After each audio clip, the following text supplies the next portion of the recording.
This series is intended for mature audiences.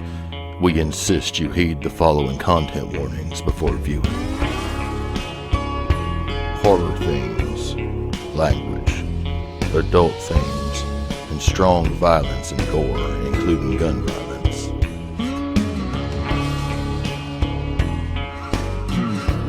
Welcome to the Weird West. Let us tell y'all a story.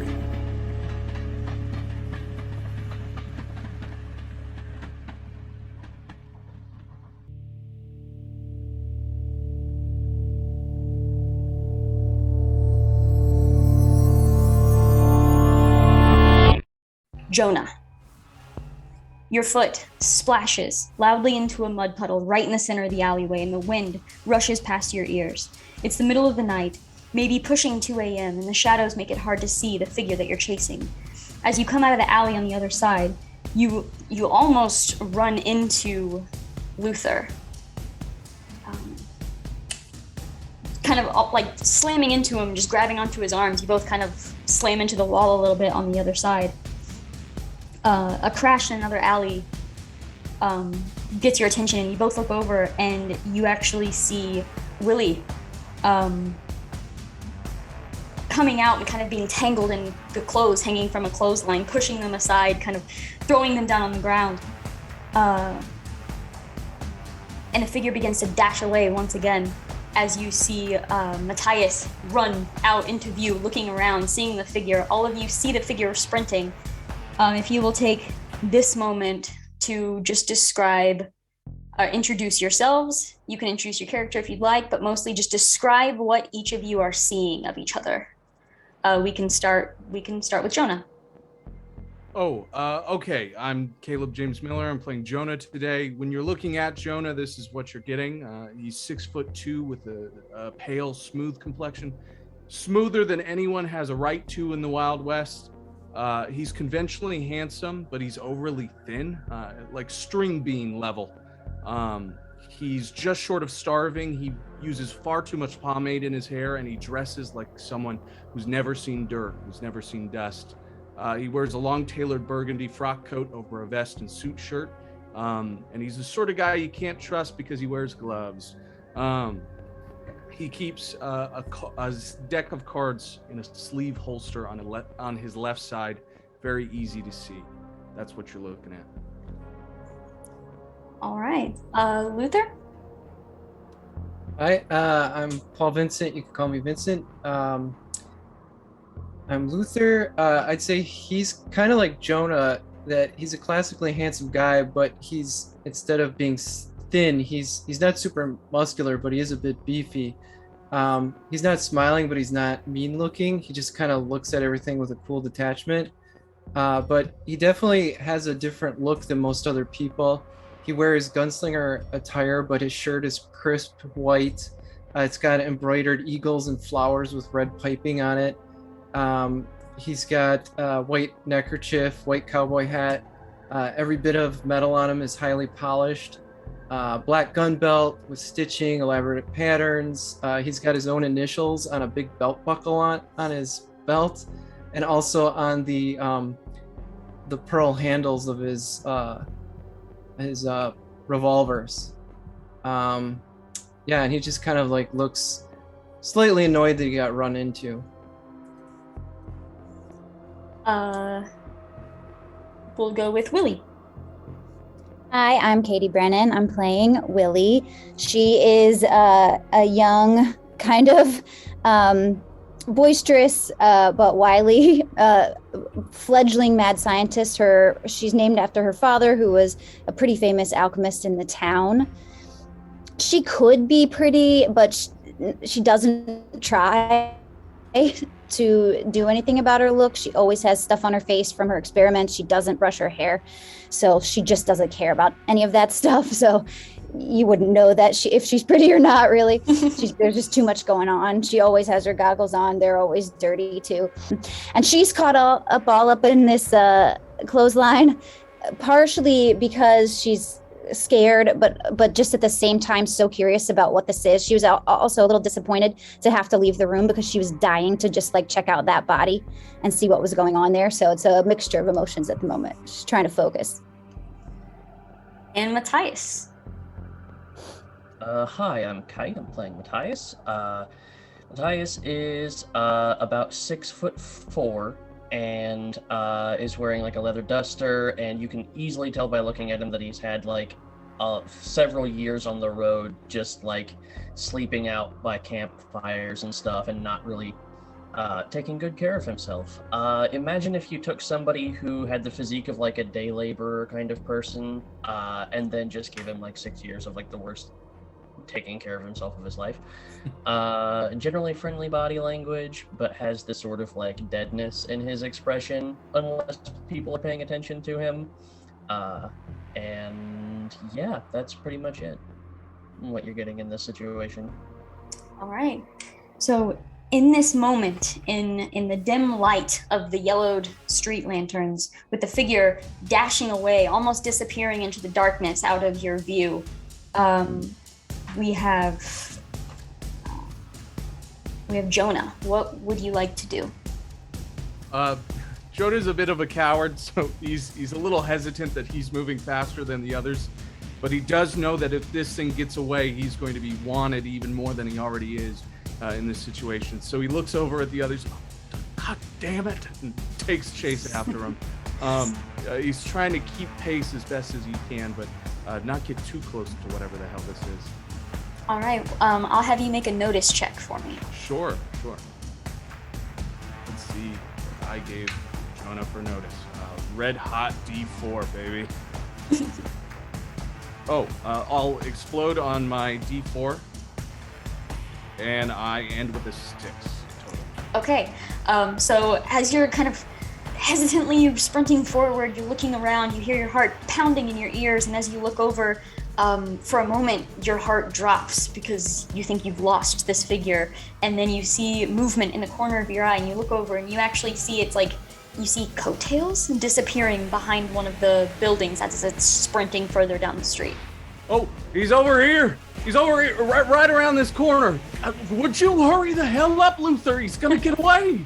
I'm running around the corner. I'm going after it. Wonderful. And on that note, Luthor, you're up. Luthor kind of straightens his shirt a little bit, and then, can I see the figure, or it? You cannot, not from where you are. Okay. It ran off sort of out of view, and Jonah was the first one able to sprint off after it. So I'll just give chase then.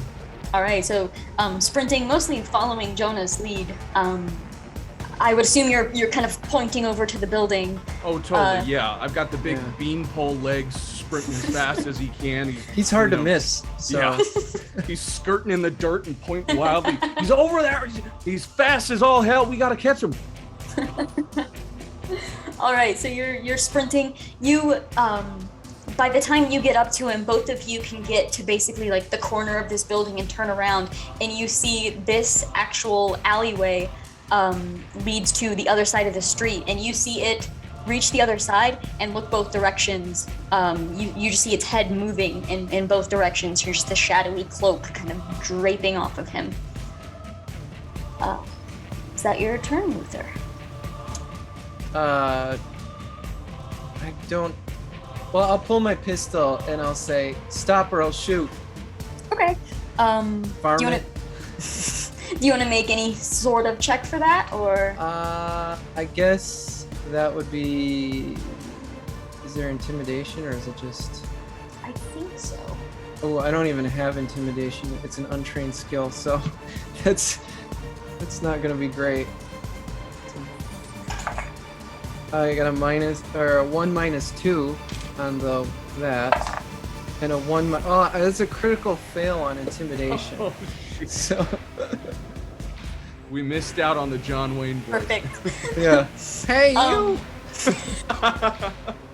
My voice crackles as I. Yeah, you go to yell, "Stop or I'll shoot," and it's just like, "Stop! Stop!" Hell of a time to go through puberty. Yeah. And now we are up to Willie, who has just finally untangled herself from this clothesline. Well, Willie finally gets herself off these petticoats, and shouts, "Wait for me!" And then she starts to run and trying to catch up with everybody else.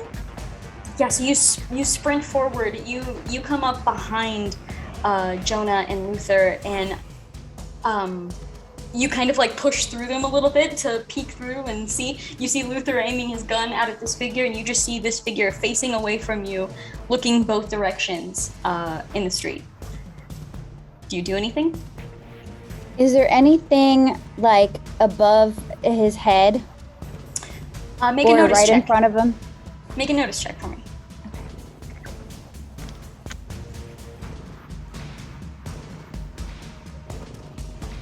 Okay, I got a 2 and a 4. Okay. Did you get the 4 on your On my Stress. regular skill die. and was that a D4 or was it higher? D8. It was a Okay, D8. okay. All right, so looking around, there's nothing really hanging above him. There's nothing directly in front of him either, but on the other side of the street that this alley is opening up into, you see kind of a pile of just trash maybe, or boxes. But that's about it. Okay.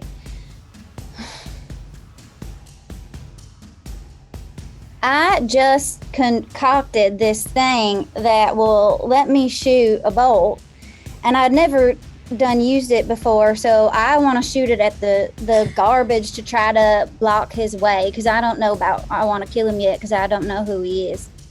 All right. So you are trying to shoot a bolt at the garbage in the distance. Yeah, right in front of him to try to scatter it in front of him. All right, go ahead and make that roll. Okay, let's see.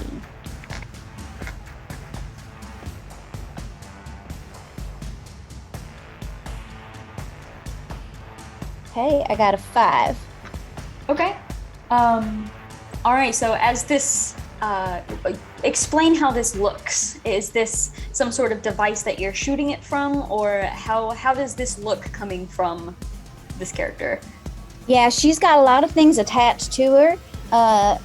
Undercarriage kinda, and then on the arms too. So like it's kind of like modern day like vacuum hose. She kind of reaches up one arm and just kind of swoops out. Wonderful.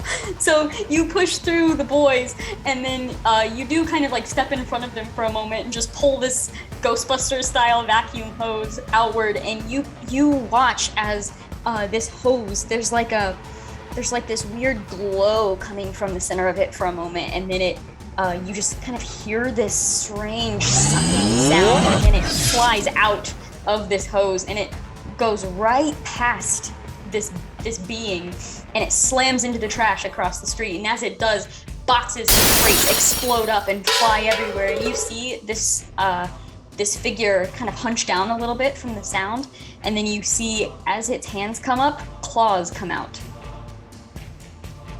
I'm gonna say, I think I've determined it's a bad guy. Thank you, ma'am. I don't think we should pull our punches no more. All right, Matthias, you're up. So Matthias watches everybody else turn and run straight out of the room, and he goes, "Oh hell!" And he just bolts after everybody. Is there a roll I could do to see if there's a faster way to get to that street? Because I see other people like disappearing down that alleyway. I would say by this time you see them at the end of that alleyway pushing through, and you would see, or at least hear, the explosion from Willie's bolt slam into the other side. So if you wanted to go around this building on the other way, you could definitely do that. I will do that. All right, so you sprint around, turning around to the other side of the building. As you're turning the corner, you see this thing's claws out, and as it looks over at you, you get a better view at its face. Why do you wait until I'm doing this, huh? Just like, I'm cute. Don't mind me. As it turns towards you, you see a completely pale face, You see pale lips kind of stretched outward, and you see jagged, pointed teeth as it looks over at you with solid black eyes. It's met your gaze, but that's all. Is there anything you would like to do? You're a thing that needs to die. I would like to spend a PowerPoint and shoot a bolt at it. Perfect. Spending power points, I'm less familiar with the magic in this system. I just spend it and the power happens. Is that how that works? You have to roll focus. I'm sorry, carry on. Yeah, you still have to, like, the power will happen, but you still have to, you have to roll to, I don't know how to phrase this other than, like, D&D terms. You have to roll to hit. Yeah, so you should have like a spell casting skill, and that's what you're rolling to see if the spell is effective accuracy-wise. It's usually like focus arcane or something like that.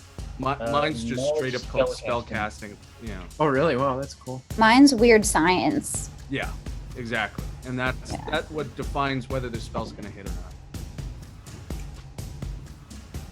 That's a 10. Okay. Wow. I'm rolling a That's D12 pretty good. for spellcasting. I'm very specialized.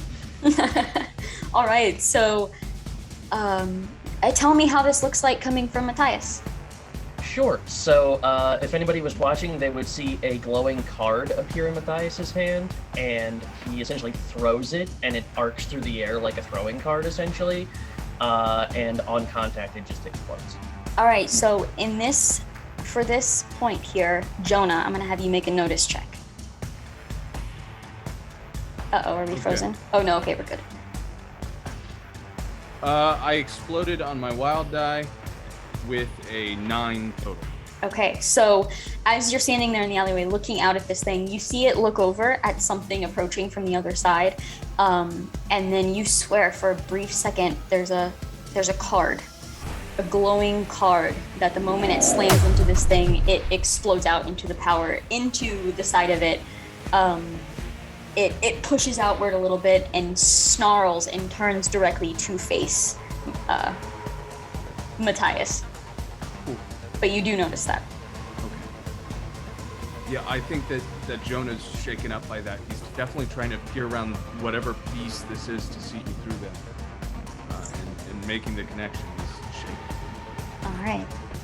So, for this second round of combat, I actually drew a Joker card from Matthias. Ooh. Maddie. I think everyone gets a Benny, right? Everyone gets a Benny for that. Yes. Nice. Thank you, Matthias. A Joker on action cards means you can go whenever you want. You can interrupt any action that you want. You choose when you go. So with that, I ask, are you going immediately, or do you want to kind of play it by ear and see what happens? I'm gonna hold off. Okay. And for Luthor, it's a 2. For Willie, ooh, yeah. And for Jonah, Rocket. all right. So if everyone's good with that, no one wants to spend a Benny to redraw. I'm hoarding bennies right now. Perfect. Yeah. All right. I'm nervous. Okay. In that case, Willie, you are up first. Okay, can I still see it? You can, yes. It has now turned and is facing. You don't see Matthias, but it is facing towards that side of the street that he came around on. All right, I'm gonna try to shoot him this time and not next to him. All right.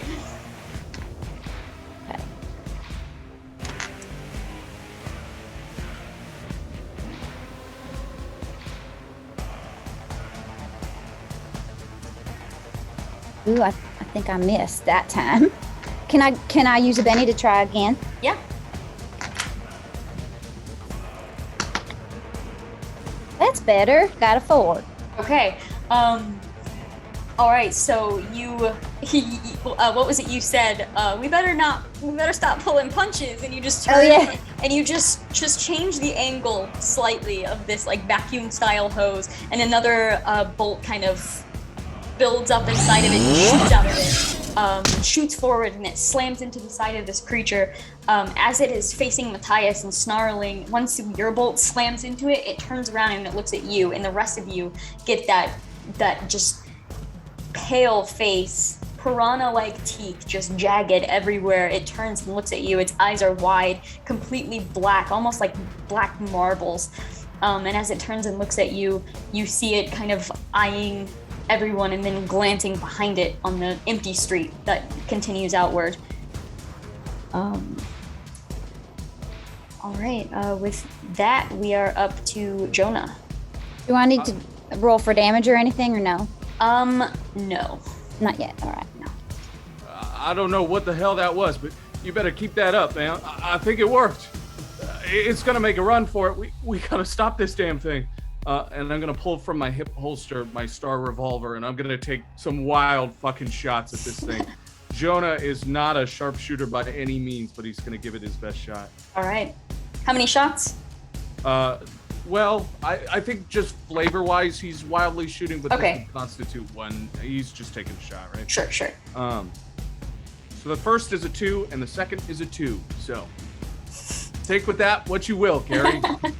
I think he's shooting into the buildings on this side. He is not a great shot at all. His hand's shaking at the trigger. He's definitely looking at Luthor like this is you. Just like relax, pal, relax. We'll say for flavor, Matthias, you were beginning to take like a step forward, and then these gunshots are just coming wildly out of the alley, and you're like, okay, hold on, maybe I won't go forward. So yeah, these shots just go wide, just go everywhere. They're actually slamming into some of the boxes that Willie had blown up previously, just slamming into all of this debris behind. All right. It is now its turn, unless Matthias wants to interject. Oh no, let's see what it does. Okay.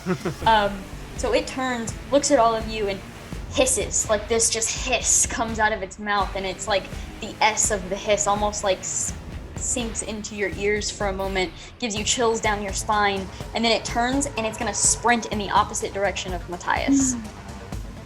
It's trying to run. That is its turn. And I would like to go at this point. okay. How far away is it from me? It is just beginning to sprint away. It's maybe, I mean, it's still in eyesight, even in the dark here. So it's barely All right. house length away, probably at this point. I am going to do functionally the same thing I did last turn. I'm going to run towards it, and I'm going to spend 2 power points to throw a particularly hard bolt at it. Okay. And that's an 8. Okay. As it's sprinting away, it gets 3 really good strides. You just see the claws out on its fingers as it's sprinting. The bolt slams into its back, and it actually stumbles. It falls down, and it goes into kind of a roll, stands back up, and is actually like leaning against the building to compose itself. You have stopped it. It is no longer sprinting away. Luthor. I'm gonna say I've had enough of this ugly son of a, and I'll cut out the rest because it's a PG. And I will Is it? shoot. I don't know. It's whatever you want it to be, I guess. So I'm gonna shoot twice with my 2-gun kid. So first shot is just normal. There's 9 on my first shot, and then not so good on my second shot. Only a 2, which is after my penalty is a 0. So. Okay. Yeah, that first shot slams into it. Were you shooting anywhere specific? Just in its main body mass. All right, just trying to yeah, just torso. put it down. Yeah. Yeah, as it's holding on to this wall, you just turn the corner, 2 shots, and one of them slams into it, and it reacts with this speed. As that first shot slams into it, it pushes off the wall, almost like a cat when they get scared, how it just shoots up. That's kind of how it reacts against the wall and pushes itself back into the street. So the second shot would have hit it, but it just slams into the wall and lodges itself into the wood of the structure there. I'll just say, I don't think my bullets are doing enough work here. If one of you magic types wants to do something. All right. We have another round here. We have Matthias. You want to spend a Benny? Yeah, I'll spend the Benny. All You don't right. got a Benny.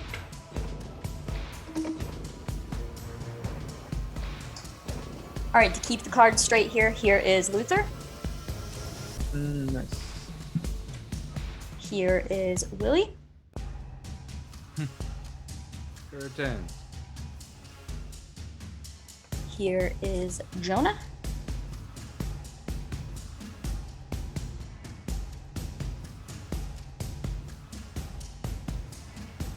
And here is your redraw.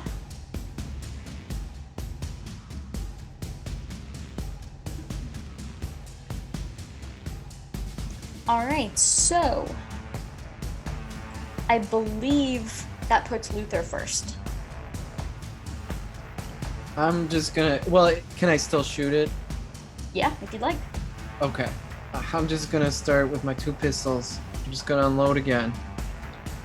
Let me roll. First one is a 7, and then the second one is a 1.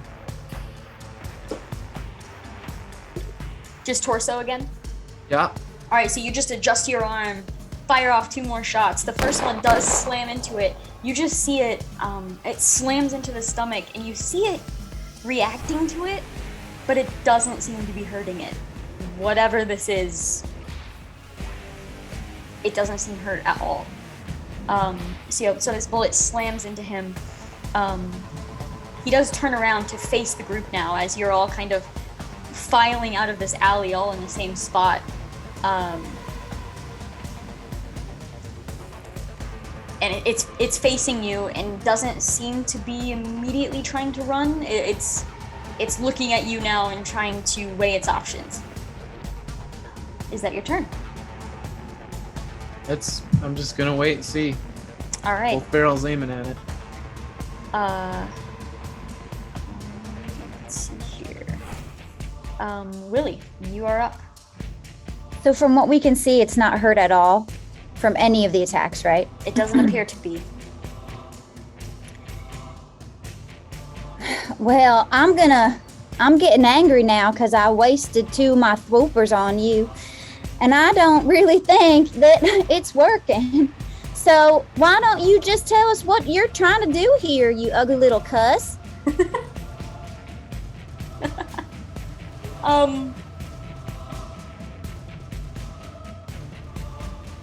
I mean, this sounds like persuasion to me. Okay. Let's see. Let's see. My persuasion is a 6. Yeah.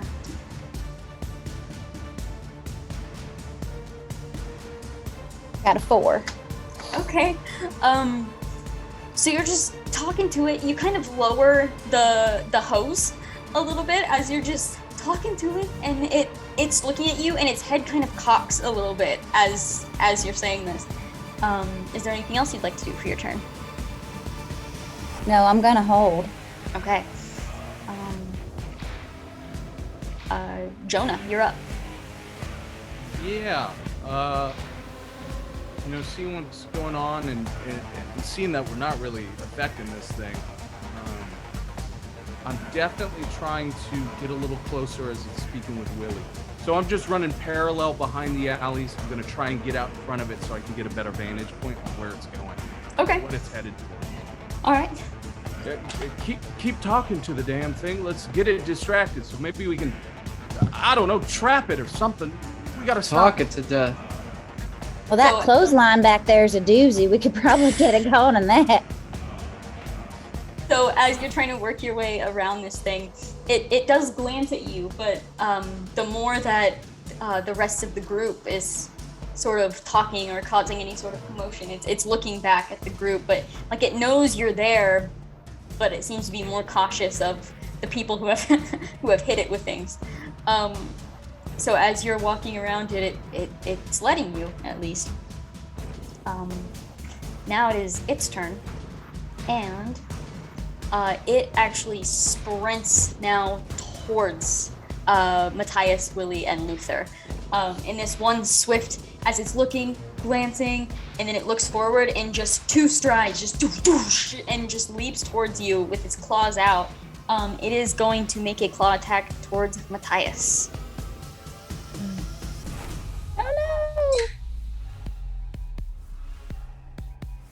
Oh What is your parry? Surely that's here somewhere. 5. All right. Okay. So as this thing leaps towards you, one of its claws actually, you go to dodge out of the way, and as it's slamming down, the claw hits your arm, but it's just one of the claws rather than all 4, and it just kind of slices down, just leaves you with just a little scratch. But now it is standing right there, right next to the 3 of you. And as it is standing here, it is towering over you. It has this kind of natural hunch to it, but as it stands up to sort of look more intimidating, you see it stands a good 3-4 feet over you, and it's just looking down at you and just snarling. You see drool kind of dripping down from the corners of its mouth. That is its turn. Now Matthias, you are up. Son of a bitch. Alright, I am going to take a step back from it, and I'm going to cast armor on myself. Okay.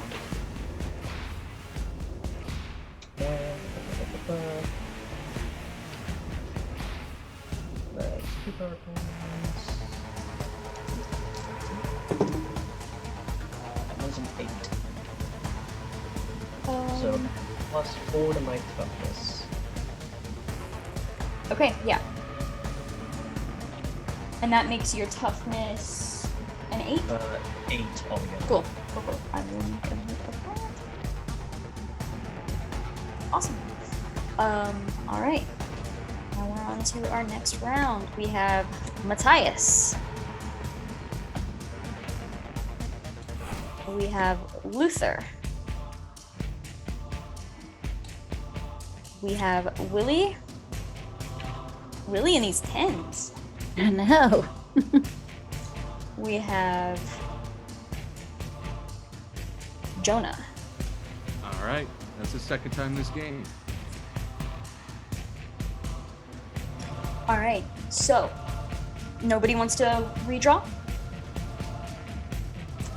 Perfect. So as this creature looms over you, it looks down and you see its eyes kind of just darting wildly. It's weird, like they're all black, but you can almost see where the light is reflecting where pupils would be. And as they're just glancing around wildly, having missed its attack against you, it turns and it leaps, and you see it scale up to the rooftop of the building you're standing beside. And it takes 3 strides, sprint, and leaps off, and you hear a shattering of glass in the alleyway that you came from. And Willie, you are up first. Well, hell. Does this thing look like an animal, or does it look like a large humanoid being, or can we not tell? It appears very humanoid. It's just tall and clawed, and it's not like anything you've ever seen. All right. Well, I'm gonna run back down to the corner and see if I can kind of see where it went, where the glass might be broken. Okay, you run over basically to the corner of that building, kind of lean up against the building for some cover, peek over. Go ahead and make a notice roll for me.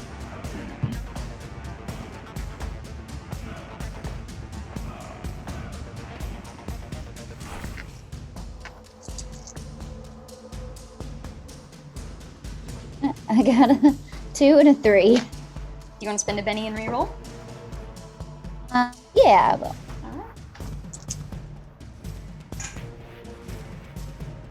Alright, I got a 5 and a 6 that time. Okay. Yeah, so peeking around, squinting your eyes to adjust in the darkness. The alleyways are a lot darker than the streets because of the lamps. You squint and you look and you see movement, and for a moment you jump, but you realize it's just the curtain from the window on this side of the alley. The glass seems to have been broken in into this pitch black building. Alright, so I yell that out to everybody. It went in there! Okay. We are up to Jonah now. I'm going through the damn window. I apologize for my internet, whatever the hell is going on here. That's okay. I'm gonna follow through that window, absolutely. All right. Go ahead and make a athletics Oh boy. roll for me. We'll just see how smoothly this goes.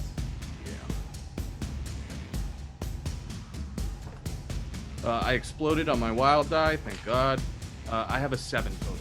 All right. So, Willie, you watch as this man just sprints past you, jumps up, and is like almost in like the fetal position before his arm even grabs onto the windowsill to push himself in. He just smoothly just jumps into this window. Jonah, your feet, your boots slam against the wood floor. It is pitch black in this home. Yes. Can I see the figure in the darkness at all? Any sort of movement? Make a notice roll for me, but subtract 2. Oh boy. Okay. Luckily exploded on the die 4, so let's see if this does it. Oh, exploded again.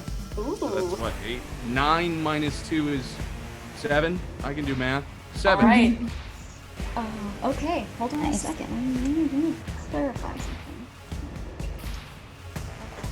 I would also love to know if any of these fools can see me while I'm in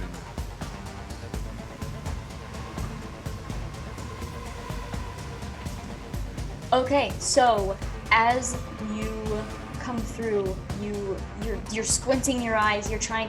You knew it was dark. You were trying to kind of adjust your eyes to darkness before you were jumping in. You basically jumped in blind. And as you're opening your eyes and just squinting, trying to see any shadows moving in the room with you, you do see a little bit of movement. And as you glance over, finally adjusting the just tiny bit of light coming through this broken window as the curtains are moving, you can see one figure standing, being held by this creature, this being that jumped in here. One claw holding onto a shoulder, one claw holding onto the side of this elderly looking woman. And it's just looming over her, holding her sort of in between you and it. Can the others see where I am right now? Currently, no. I mean, Willie saw you jump in, but Okay. other than that, no. Okay. It's a dire situation.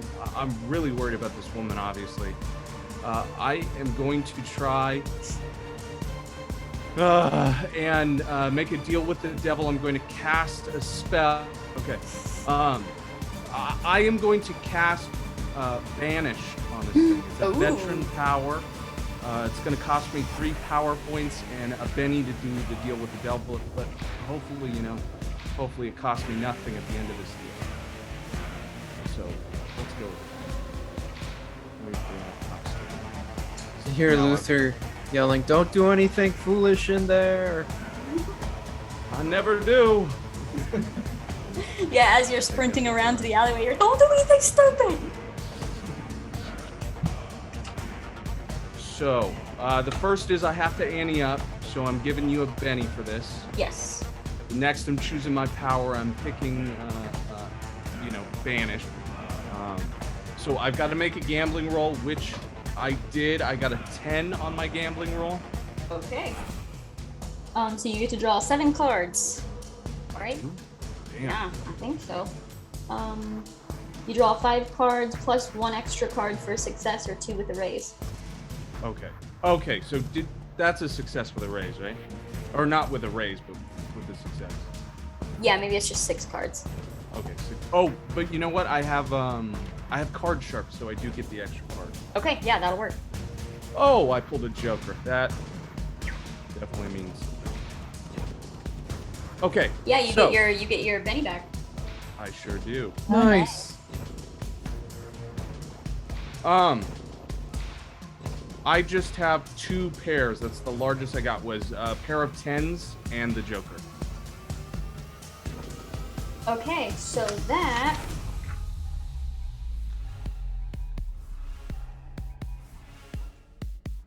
Two pair, 2 sets of cards. 2 pairs. five power points. So that's a success, is it not? Awesome. Yes, it is. I only needed the 3. Yes. Perfect. So, I believe Banish works the same way in Savage Worlds, although if this thing is harrowed, it's only banished for an hour. So Okay. it only knocks itself, the soul free, the Manitau free for just an hour.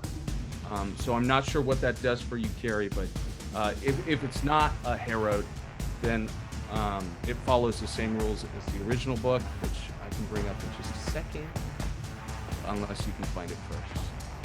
I know it sends it far away from this old woman, and that's all I need. All right, so the next step on the deal with the double is making your spell casting roll. Okay. I believe it's opposed rolls. Okay. Yeah. And do I get my wild die for this one? I believe so, yes. Yeah, it's versus the thing's spirit. Okay. I have a 14 total for my spellcasting. Exploded Wow. on die 12. Maybe. Wow. You don't get to exist, Carrie. Stop! Leave my old woman alone. Okay. All right, so you, the 3 still outside. You're sprinting up. You're catching up to Willie as you guys are nearing this window. This flash of light just comes out of the window, almost like lightning, just arcing out of this window. Luthor, you probably know what happened in there. Comedically, I'd say, "Oh God, Jonah's dead." I like to think it's just as he says, don't do anything stupid in there. Don't do anything stupid. 2 minutes. Matthias, I'm gonna have you make a notice check for me. A notice check. Yep. Well, my notice is a D8. That's not bad.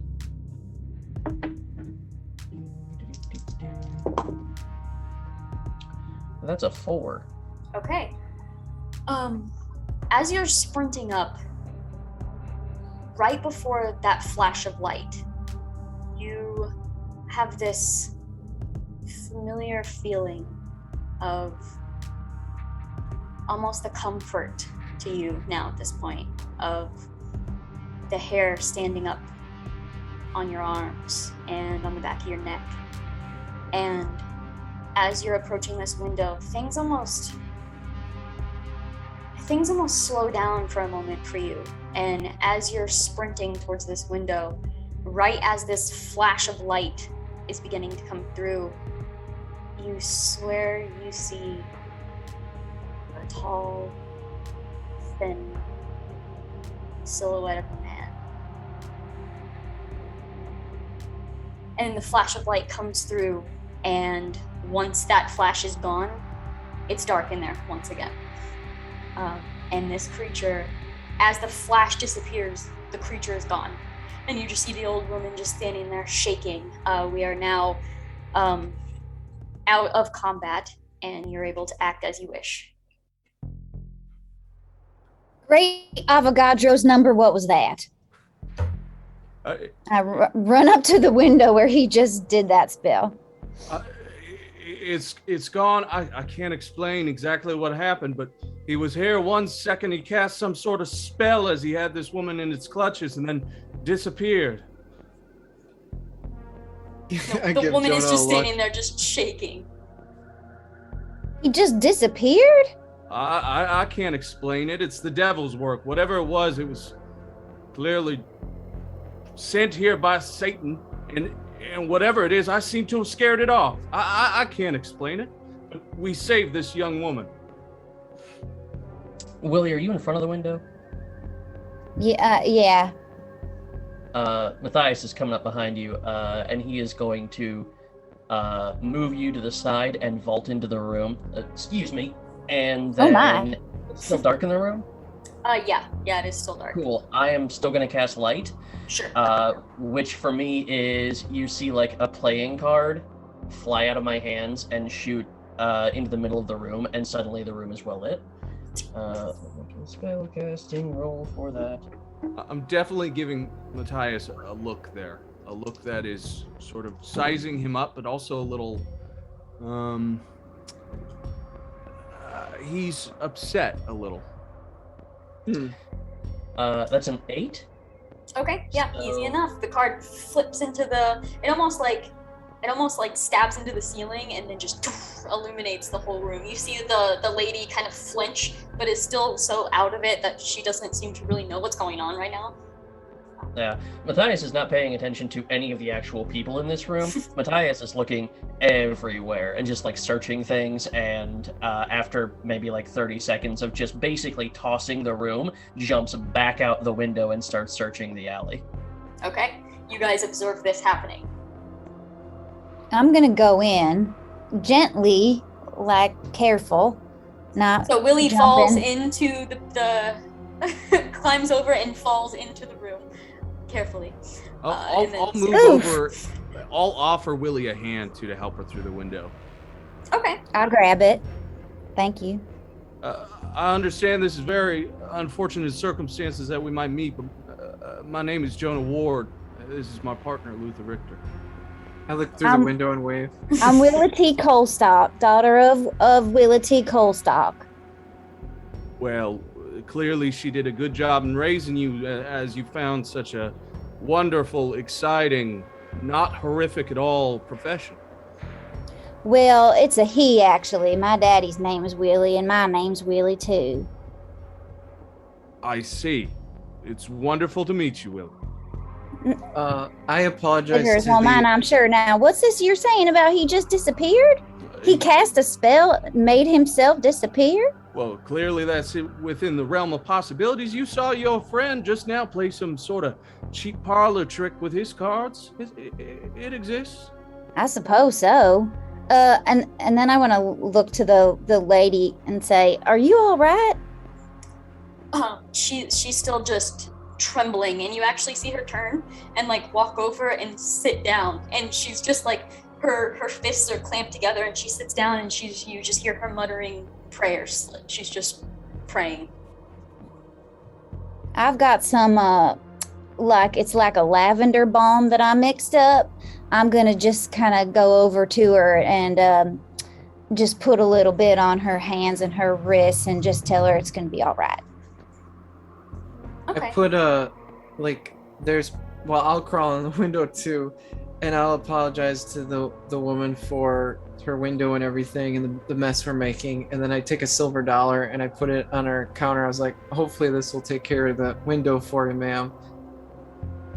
She doesn't really seem to be paying attention right now, but you set that down, your boots kind of crunching against the glass that has spilled into the home. Yeah. And then you hear Matthias, you in particular hear these footsteps crunching up, and the deputy rounds the corner, sees you're the only one still outside, rounds the corner, he has his gun drawn, and as he rounds the corner, he kind of points the gun, immediately takes it off of you, and What the hell is going on? Well, go ahead. It would seem the situation is handled. There don't seem to be any other trespassers or the like about.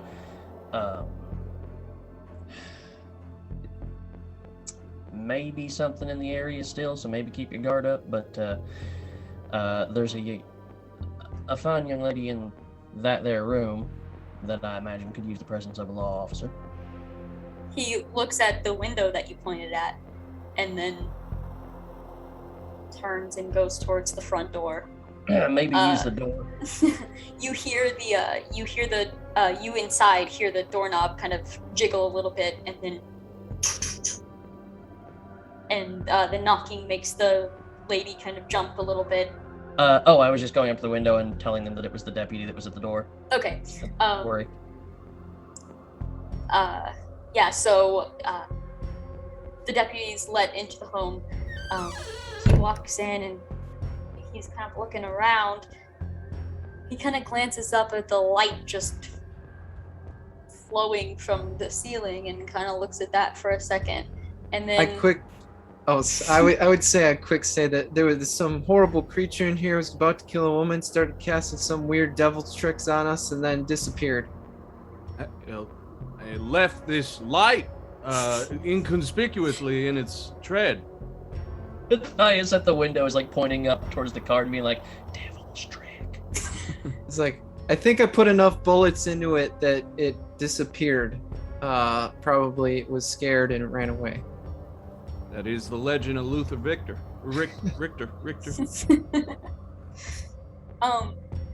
He seems to be. He doesn't really have any emotions on his face right now, as he just seems to be taking in the scene and your stories. And Willie, being the only one who hasn't spoken up about this light, he looks to you and he says, "That true?" Oh no, sir, that's not true at all. What? You know me, I'm a straight shooter. I think my compatriots are a little bit nervous, but we saw this giant of a thing, and it was evil as heck. What? And we tried to shoot it, and we tried to get it to stop, but it would not. And it jumped into this room, and I didn't see what happened after that, but I saw a big flash of light. And then the light card, Willie? it flew in that window. Oh, Willie. I don't know who did it, but it flew in the window. And the deputy looks over at Luthor and at Jonah. Kind of nods a little bit. So what I'm hearing is that it's not handled. We may have scared this thing away, but now we're working with devil creatures? It had black eyes, big as saucers, Teeth. and it was strong. This just gets worse and worse by the second. I will take care of this woman, and he looks over at the woman that's still just sitting there shaking. I will take care of this woman.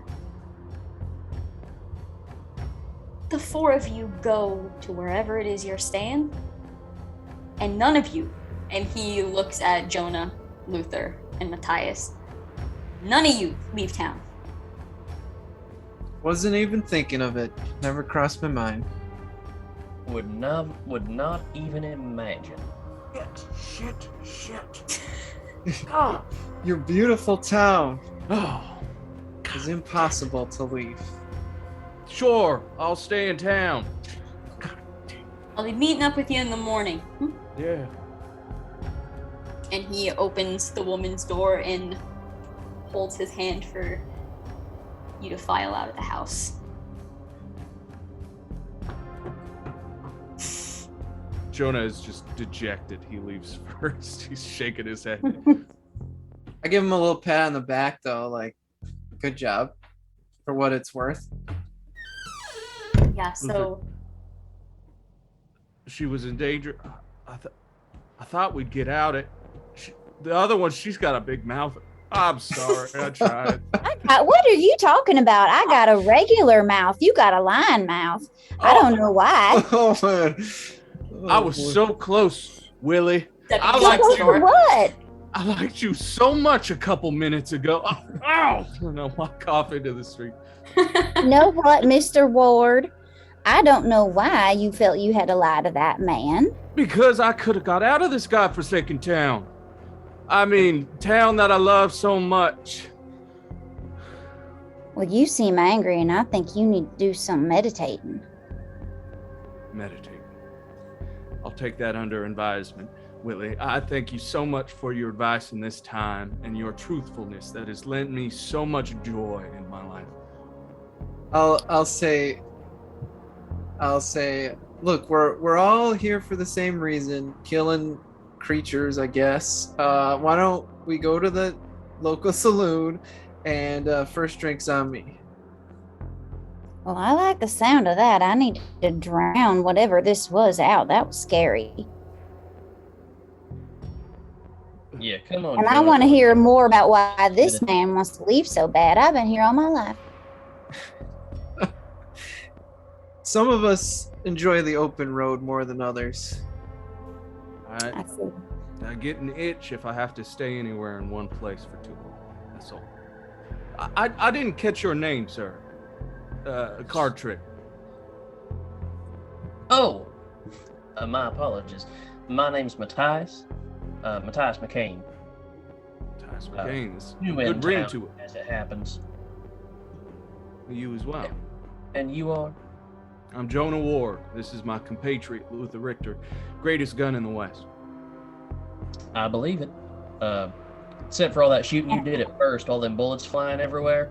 Oh, well, I'm not the Thank you for gunman. getting started, but Matthias, as you can tell, I'm the face of the operation. I just say oh, that nothing. was you. Yeah, maybe you leave yours in the holster. Well, I don't know if you two are up to no good. Everybody was suspicious of you when you came in town. And I'm not sure that I feel any less suspicious after this. Oh, everyone's a little suspicious of well-dressed men. Comes with the status. In Well, fact, we're here. We're that our regular. line. So our regular job is searching for wanted criminals. And then, like, I could pull out one of the wanted posters, you know, just like kind of maybe tucked into my shirt. See?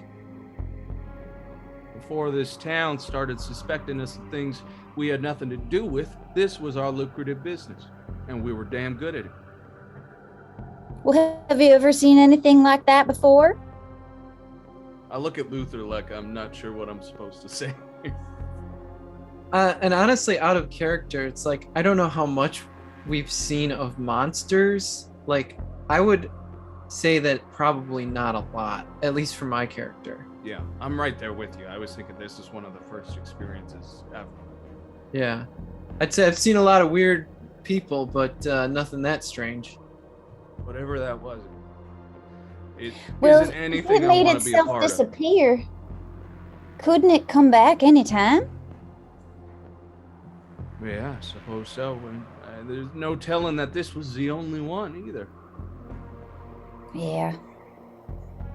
I think, and I understand our hesitation to do so, is the kind deputy is watching our backs and asking for us to meet him in the morning. But I was thinking maybe we might go back to that crime scene. I know that sounds like I'm itching to work. That's which what is I want to something- do. Yes, if we can find some sort of clue as to what was happening there, what this thing wants out of this two-shit town, what we can do about it, if we can solve it quicker, all the better. Well, now you're making sense. All right, so are we heading to the saloon or are we heading to the crime scene? I Although- would reluctantly go to the crime scene because I know that's my job, but I will have a dejected look on my face. We'll have plenty of time to drink on the road, Luthor. Buy you a nice bottle of bourbon before we leave. Plus, you don't really want to be 3 sheets to the wind if that thing comes back. Or maybe I do. I take your point. I tell you what, he shoots better with a couple shots in him. You should see. You get him just a little tipsy, and he's the best shot in the West. I understand that. All right, so we'll say you were walking as you were talking, and you're basically in front of the saloon when the crime scene is brought up, and you see Luthor's shoulders like sink a little bit as you all turn and head down the street towards the homestead of the crime scene. You walk in, and it's empty right now. The deputy is off with that traumatized woman, and you stand seeing the same scene that you had stepped into just before the chase. You see the body laying in blood on the bed. What would you like to do? Oh, it is a grisly sight. Oh, I feel sick to my stomach just looking at it. I would like to investigate the wound on the body. All right, so as Jonah is covering his mouth, Willie just walks in and kind of turns the shoulder just barely. You hear like you hear just like the sticky sound of blood that's been stuck, just being like pulled apart just a little bit, just this like squish as you just move the shoulder to look at the wound. Go ahead and make a medicine roll for me. God, Or is it healing? Is it healing in this? Healing? Yeah, we'll do healing. Healing will be fine. Oh, the smell alone. You're just really getting in there, aren't you, Willie? Damn. Golly, sir, put your spurs on. Put your whole fist in, why don't you? All right, I got a 5. Okay. Yeah, looking at this, the blood is it's almost dry at this point from this puncture wound.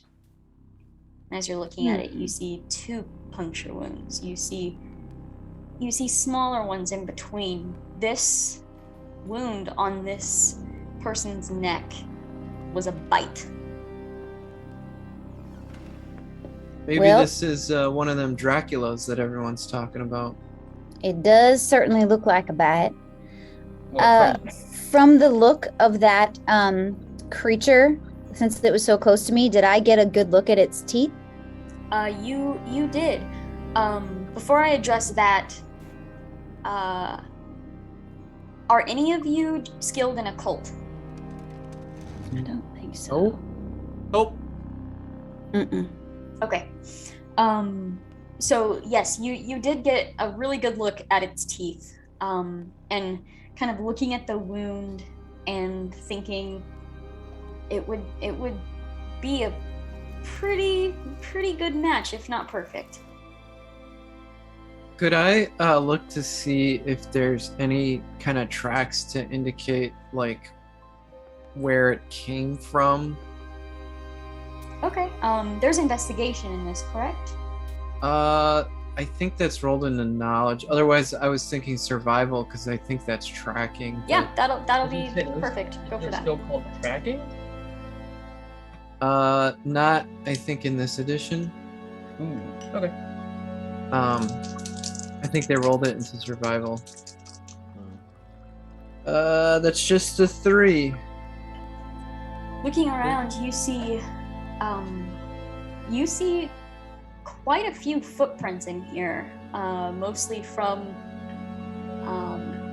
the sheriff, the deputy that was in here before. You see even your own as you sprinted after this thing out the window the quickest way. The window's not busted in like the other house. It looks like it was open.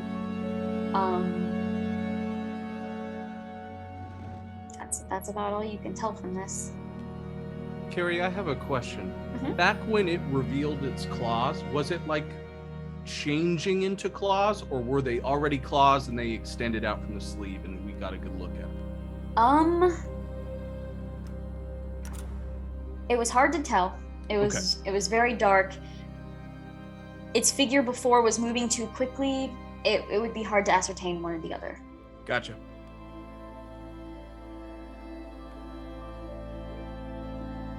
You don't honestly believe that there might be a vampire in this town, do you? Well, it was definitely a bite, and the teeth matched this bite mark. And that thing was otherworldly for sure. So if that's not a vampire, I don't know what is. I mean, hell, Jonah, did you see how many times we shot that thing? Oh, I saw. I was aware. Absolutely, I saw what happened. A vampire? Like a vampire? Can't believe it. A vampire? Are you sure? Are you gonna be all right? I got some smelling salts in my bag. No, I'm perfectly fine. I'm just trying to muster myself up to the idea that I might go down against a vampire. Well, it'd be a way to go. That's true, Luthor. It would be Better than by the hands of a jealous lover. That's very true, and there are many, so I hope the vampires get me first. Okay. What would they want with this town besides feeding? There's not much in a motive behind something like what we saw. Is there anything in the room that would help to identify who this person is? Make a notice roll. Okay. Wait, I think I'm deep.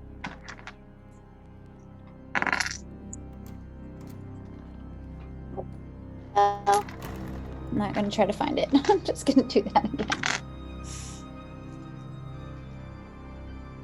Right, I got a 5. Okay, looking around, you mostly see, I mean, they seem to live a pretty simple life, just very minimal items. You see like just stacks of clothing, not even like put away. You are probably the only one that would have really known who this was. Not a real active member of the community or anything, kind of kept to himself, but this was Jeremiah Pence. He was about, I mean, he was maybe nearing his 50s, just a normal guy. Average in like he didn't go above or beyond for anything, but he wasn't a bad man. Would I know if he had any relations in town? He had a wife a few years ago, but she would have fallen ill, and that was probably what kind of made you even know who this was in the first place, was the funeral and getting everything arranged, and that's kind of probably when you formally met him. But other than that, no, he had no children, no other family in town. Well, I know this man. His name's Jeremiah Pence, and he doesn't have any family, so it would make sense to attack someone who doesn't have anybody around that's going to miss them or miss them very quickly. But that is curious, because that means this thing is calculating. And why would it care if it's so big and fierce and can disappear like that? Right. Well, I guess it has to keep its feeding grounds, right? I mean, if it wants to stay alive, if it's gonna survive, it's gotta have something to eat. And if the town's aware, they end up sending Luthor Richter after him. Maybe it's trying to play smart. Do we have... Well, that's troubling. Is there any evidence that there's another one? Or what can we do to like convince authorities? I guess maybe find its lair. That's true. It ran off in the direction outside of town, right? Or at least it was trying to make way out of this place. It must have somewhere nearby that it's hiding out in. I thought you said it disappeared. Well, before it ran into that woman's house, right? It was making way through the Oh, alleyways. right. It was running deliberately until our beautiful right. Mr. MM here got in the way and gave it chase the other way. Now, that's the other thing I've been thinking about, actually, is that we were hammering that thing pretty hard with bullets and the like, and and it jumped into somebody's room and tried to maybe feed on them, which makes me. I have to say, the few moments before that thing disappeared, it was almost bargaining with me. It took it hostage. It was like someone who stole a train and needed a way out, right? It was holding it like any step closer to that thing, and it would do what it was going to do, right? So my thought is maybe we did affect it in some way. It had to be afraid of us to think it had to make a bargaining chip in that moment, right? Yeah, and it was a hair close to me, and then it ducked and ran into another building. So that speaks to a non-animalistic intelligence to my mind. I think you're right about that. But we're not going to be able to beat it if we don't know what can hurt it. Amen. I mean, clearly daylight, not the thing here, right?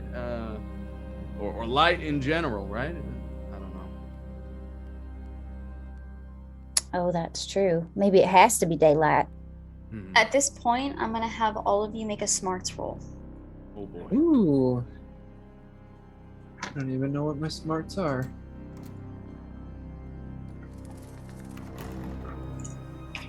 I got a 4. I have a 9. 5. That's a 15. Wow. Oh boy. You just graduated college. Yeah. All right, so as you're kind of tossing this word vampire back and forth, you've all heard of, you've heard the lore of vampires. You've obviously never seen one. You've never heard of anyone who's seen one. But what you have heard is that they could pass as human. They could look like any one of you. You've heard sunlight hurts them. You know holy symbols hurt them. You know they have a mist form. You know that vampires have to be invited in order to enter an establishment. You know the legend of piercing its heart with a stake or with silver. There are many different branches to the lore of a vampire. Some of it sounds like Hogwash. some of it sounds like it's probably not true. But that was also before you saw that thing in the street, so. Yeah, I'm afraid we may not be able to rely on the simple superstitions, right? I don't see us dropping a grain of rice in front of this thing and watching it count. You saw the way it broke through that damn window. I'm sure it didn't ask for permission before it did it, right? That's right.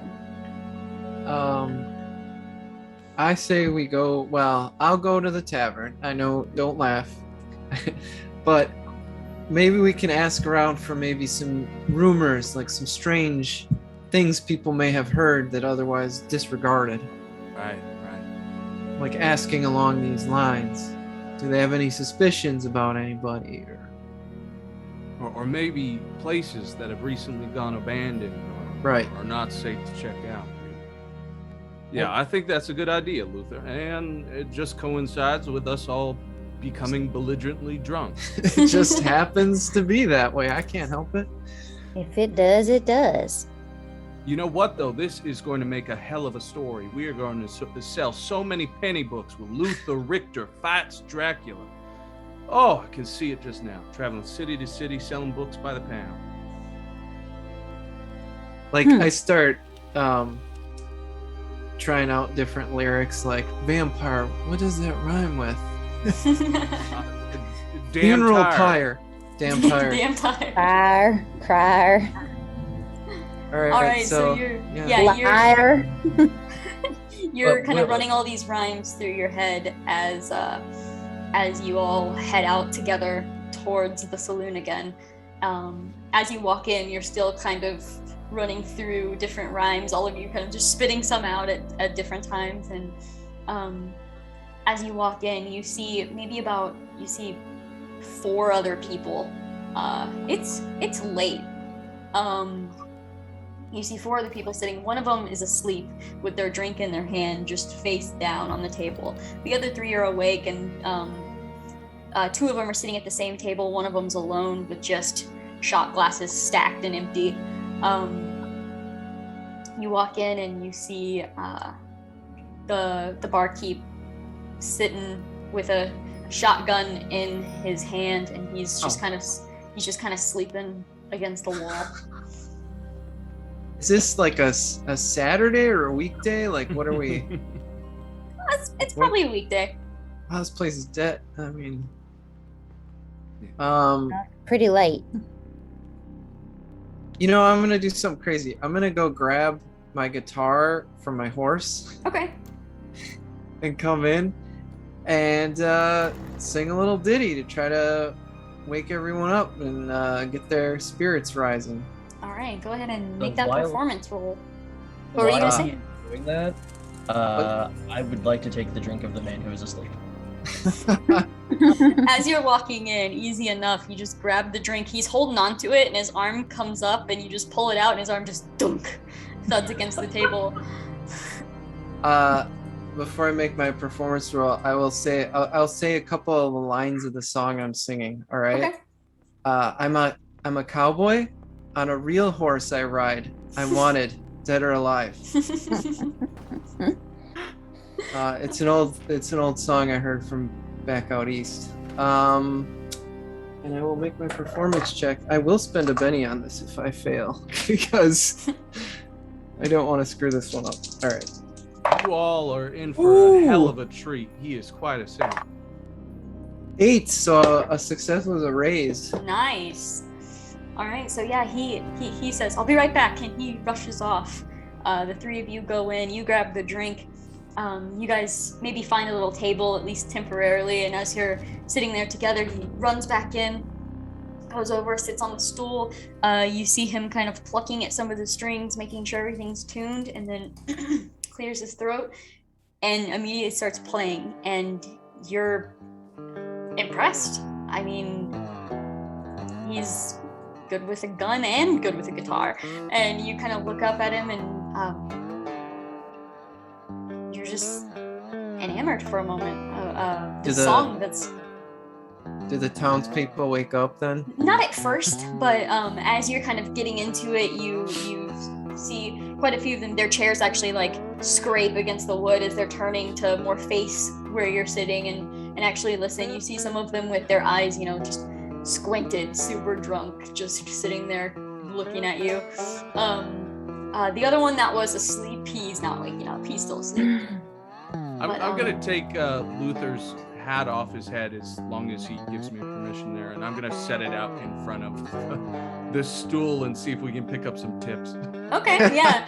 You kind of flash it, spin it around, set it on the stool. I'll even walk around to some of the only 3 people in here and kind of toss out the hats, see if they'll put some money. You're hearing the musical stylings of one Luthor Richter, the greatest gunslinger in the West, the man who caught liberty. Stick around. You see one person, as you go by the first one, they just kind of pretend not to see you, and as you go by the second one, they kind of give you a little hat tip, but nothing else. And then the third one that you're walking by, you kind of pause there for a moment as you finish talking, and they're just sitting there for a second, and then they kind of look around and they grab Just a little silver dollar and just. Oh, I hate this damn town. I'm taking a walk back. Well, a to dollar would be a lot, so at least we got that. Yeah. All right, you keep playing your song. Everybody's watching. Their spirits definitely lift as they see you getting more and more into this song, and everybody's enjoying it, except for the guy that's asleep. He's probably enjoying it, but So once everyone's like, when I finish and everyone's warmed up, like, I guess then we could start asking the questions. sure. Is there anybody of the listeners who's, so you said everyone's enjoying it, nobody was like looking kind of nervous or any kind of thing suspicious? Nope, everybody seemed to truly enjoy the show. Is there anyone notable of these few patrons, like anyone Willie or any of us might recognize around town? Everyone in here are just regulars to the saloon. Right.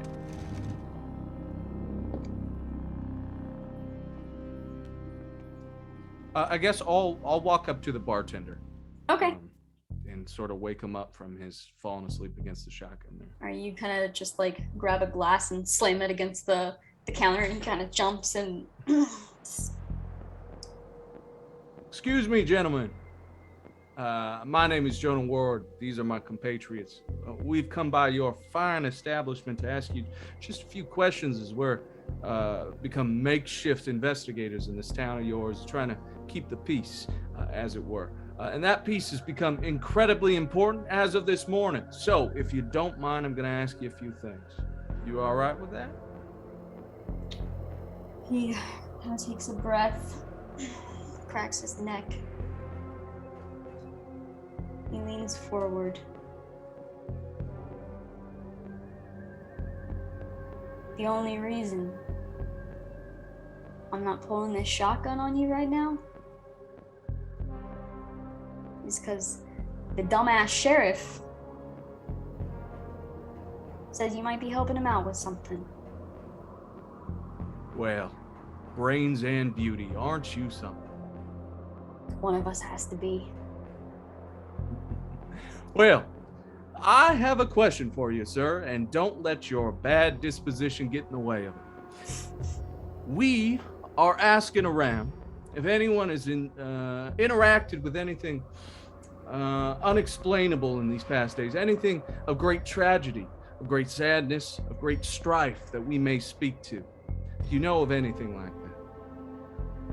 Well, let's see. And he kind of pats his shotgun into his other hand and is just kind of looking at it.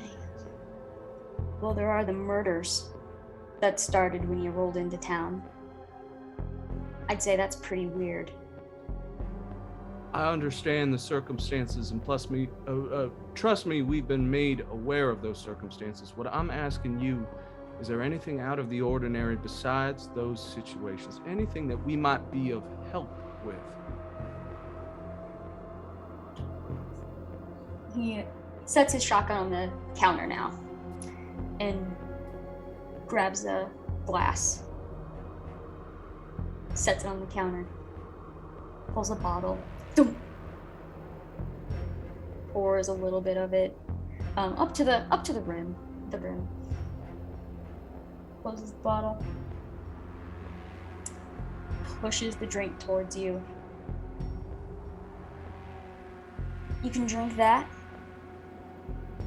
and you can get the hell out of our town. That's what you can do to help, sir.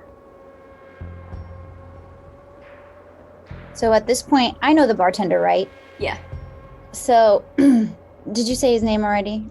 I did not. He's just a dick. Like, you just know he's a sour guy, and he doesn't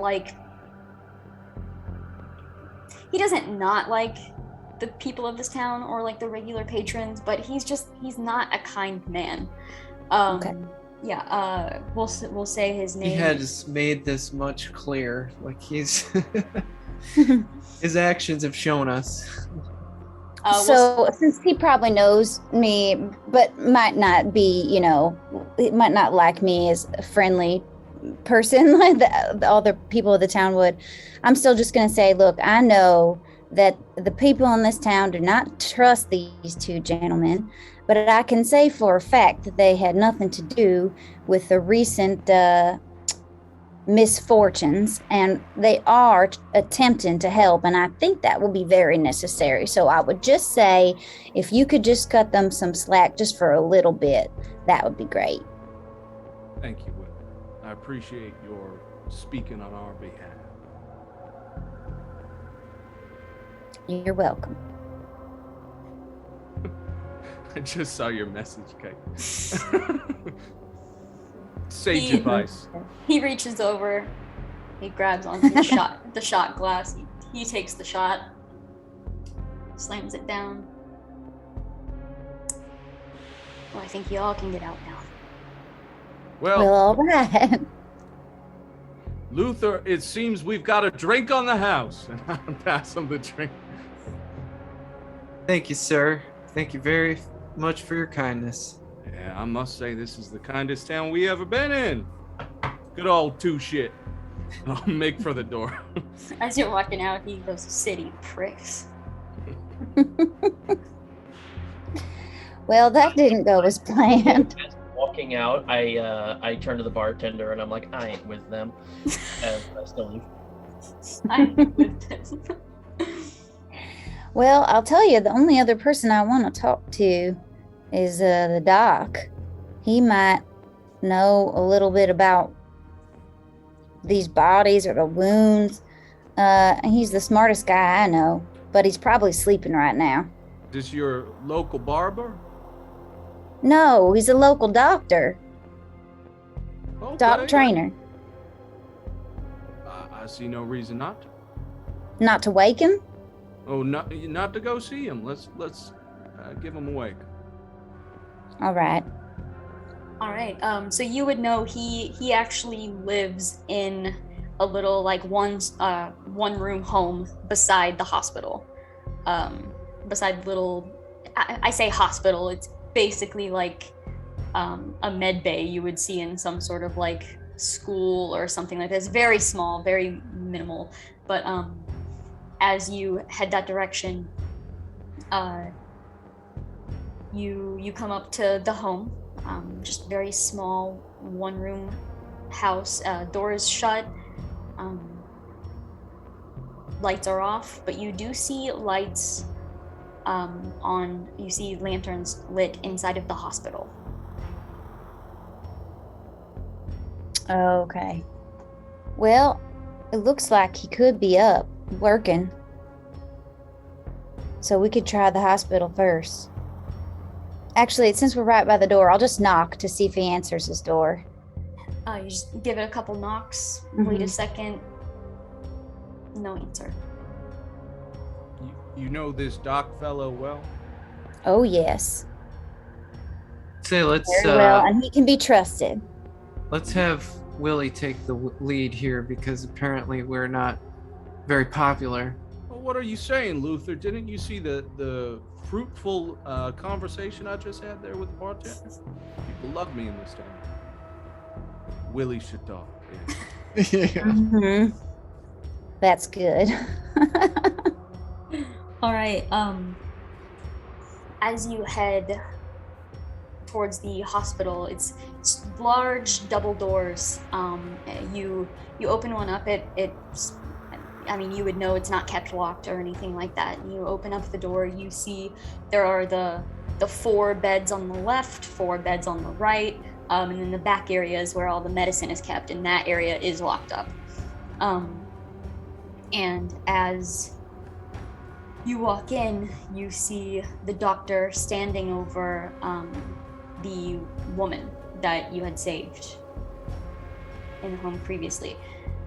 She is laying down. You see him applying some sort of a bandage to her shoulder. You walk Hey, Doc. in. Yeah, he looks over and sees your company and kind of kind of nods. What can I do for you, Willie? I do just kind of quick introductions of the people with me, and then I say, well, we just were at the same place this woman was, and it was crazy. I've never seen anything like it before. I was gonna help out and take a look at that body of the latest man that was killed, but before I could even look, there was this dark shape darting out, and we chased him, and he was big and he was mean, and nothing that we were throwing at him was gonna make any damage on him. So we followed him into this lady's room, and then he just disappeared. But we're trying to figure out how to defeat him if he comes back, or what else his motives might have been. Curious to talk to this lady, and if you had any thoughts on it. He looks to the woman. He's like, yeah, I'd be curious to talk to this lady too. She hasn't said a word since she got in here. Oh my. The deputy brought her in about an hour ago. Can't get anything out of her, and you're just looking at her, and she's still just sitting there, just trembling, just eyes wide. And then he says she's got some sort of a bite or something on the back of her neck here. Oh no. Is it 2 puncture wounds? He was like in the process of bandaging it, and he just kind of pulls it back and he says, come take a look. And he has it pulled away, and it looks very, very close to the bite in the victim, just not as deep. It looks like it wasn't intended to kill. It wasn't? It was not intended to kill. Are there like, does it look like it's getting worse around the wound compared to the rest of her body? It looks very, very bruised, almost like abnormally so for how recently it happened. You just see it kind of just blue around it, but other than that, nothing really looks too different. I'm going to look to the doc and, do you mind if I No, go speak ahead. with her? Okay, thank you. I'm going to try and make eye contact with her. Excuse me, ma'am, do you remember me from before? As you're talking to her, her eyes sometimes find yours, but they only stay for like not even a full second, and they just kind of drift off. She is somewhere else. I asked the doctor, like, are you worried that maybe this poor woman has some sort of rabies or sickness like cholera? Maybe we should just be careful around her. If this is the same thing that's been killing those people, we haven't dealt with someone that's lived, so I don't have anything to go off of here. But if you think caution is advised, what are you suggesting? Tying her up? Well, we've heard a lot of things about vampires, but so far... Vampires? Oh, yeah. Oh, yeah, that's what I was getting at, Doc. The body that I saw in the room had its blood all drained out. And the thing we saw looked kind of like a man, but it had black eyes, all black, and big sharp teeth and long claws. Willie. It was not a Willie. man. What? I know what you're going to say. It was dark and I have got a wild imagination, but I swear to you that's what I saw, Doc. I say we all saw it too. Yeah, she's telling the truth. And what if the thing about getting bit and not dying and then turning into a vampire is true? What? I know this is grisly, but what happened to the other bodies, the 7? We were instructed to burn them. That's... Oh, we gotta make sure that other body, we need to keep an eye on that. Maybe we ought to call for the deputy, call for somebody to go back to that first crime scene, That's a good point. And I think we might want to put this lady in the jail, as much as I hate to do it to her. I could try to. I mean, Doc, I've been practicing this healing thing. I could try it on her. I don't know if a crazy, hellish wound like that would be healed by regular means, but I could try. Jonah, may I have a word with the lady alone? Yeah, of course. Sure. And I'll swap places with Jonah to where I'm directly in front of the woman. Okay. And I would like to spend some PowerPoints and cast mind reading. Okay. Mm.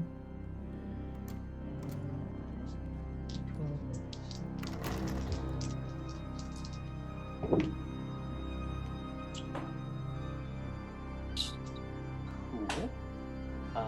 So that's a 9. Okay.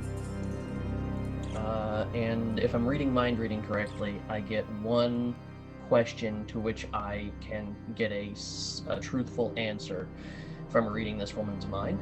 Okay.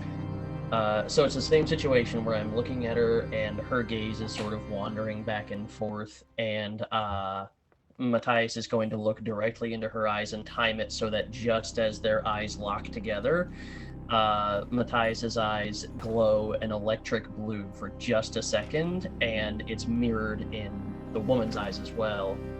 And mentally, I'm going in with the question of, what are you thinking about? Okay.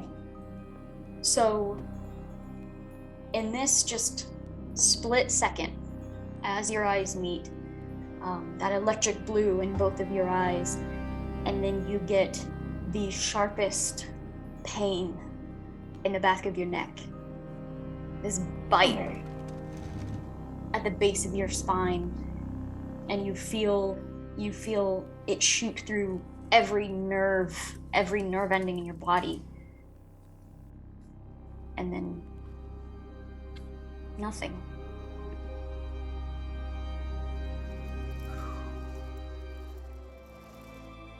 All right. The doctor trainer now at this point is like, what was that? What was that? And he's asking you, Willie, what was that? I don't know. I've never seen him do that before. What was what? Nothing.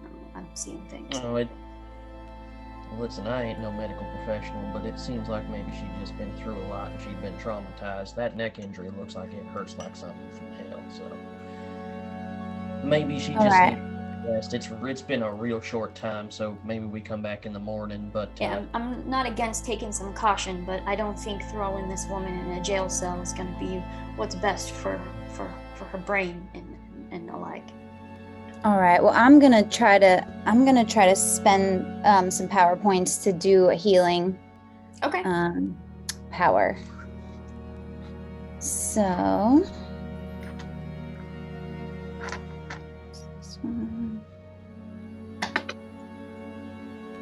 I got a 3, so I'm gonna use another Benny to re-roll that. All right. That's better. That's a 6. Okay, so I touch the wound, and I've got this another container of stuff that seemingly just comes out of nowhere, and I rub it on the wound, and it just glows for a second, like phosphorescent, and then it soaks into the wound. Okay, and as it does so, you see the puncture wounds closing. The puncture wounds themselves are gone. They're healed. But that intense bruising around is still there. Willie, I don't know where you learned how to do that, but that is remarkable what you can do. Thank you. It's all science. Science is so cool. Remind me to tell you about it when we've got more time. Sure. Yeah, totally. Dr. Trainer says, speaking of time, I think this woman needs to get some rest. I would recommend maybe somebody keep watch on her. Maybe some of us would like to go see if that other body was taken care of already, and couple of other us can kind of just keep an eye out over here? I see no reason why that can't work. I'll tell you what, Doc. I've got this. I got this slice right here on the side of my arm. Accident I had earlier. If I could maybe have that looked at, maybe I could just sort of hang around and just sort of keep her company while we take a look at that. That sounds great. Have a seat. I'll get my kit. And he turns and starts heading to go get his gear to look at your wound. Why don't I stay with Mr. MM here? I'm no use in any sort of physical altercation, but I was made for bodyguarding. I make a perfect sentry. How about it? I mean, I'd welcome the company. Perfect. All right, so Matthias and Jonah are staying with the doctor, while Willie and Luthor head to see about the other body. And I give Luthor sort of a pointed look, like I'm up to something. Do I notice that? Close my eyes, like.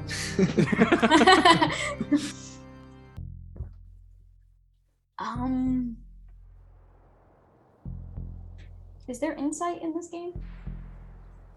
Who knows? I I don't think know. I usually use notice for that. I don't know what else it would be. Yeah, you can make Or- a notice roll if you'd like, Willie. Okay.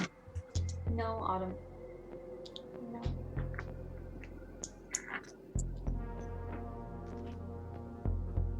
Five. You see them exchange glances. You have a feeling they've probably been traveling together for a while. Those glances could mean anything. All right. But you do notice. I'm just gonna look at Jonah real quick and be like, don't do anything stupid. Oh, Willie, look how much you already know me. I love it. Mm-hmm. He's got Alright, a heart let's of go. gold. Maybe an exterior of something else, but a heart of gold. I is like 100 you. This is 100% wool, I'll have you know. We are splitting the party. Oh, God. Don't say it like that, Carrie. It's a good idea. She's It like, promise. really ominous when you phrase it that way. It really does, doesn't it? Luthor and Willie. Where are you heading? I think we should talk to the sheriff. Well, I did want to stop by that to see if they took care of that dead body yet, just to make sure, and then we can talk to the sheriff. I guess we can. I just meant, should we tell him that we're doing that to see if he's already moved it or if we can move it or get rid of it? Not just peek on in. I don't think there's much harm in that. All right, yeah, you go ahead and peek. I'll bring up the rear. I do want to say, as we're walking, I would say, like, I apologize if my friend rubbed you the wrong way back there. We're used to capturing dangerous outlaws and desperados, not whatever the hell this is, so we may not be on our best manners. Well, I wouldn't say he rubbed me the wrong way, only I wasn't sure what his motivations were for not being honest when I thought you all were helping the sheriff to catch this guy, so why not just be straightforward? Well, some people don't particularly cotton to those who have abilities that aren't easily explainable. And so sometimes they go out of their way to kind of hide those abilities. Oh, I never knew that. Yeah. That explains a lot. Right. Yeah, yeah. So he was just trying to keep it kind of secret a little bit, but it's all good. I guess I wasn't thinking about it in that way because I can figure out how to do so many things. I don't have special abilities. I just, I use what I have around me. It's probably the better way, honestly. Well, now I know. Yeah, I don't think he rubbed me the wrong way. It's just more, I wasn't understanding.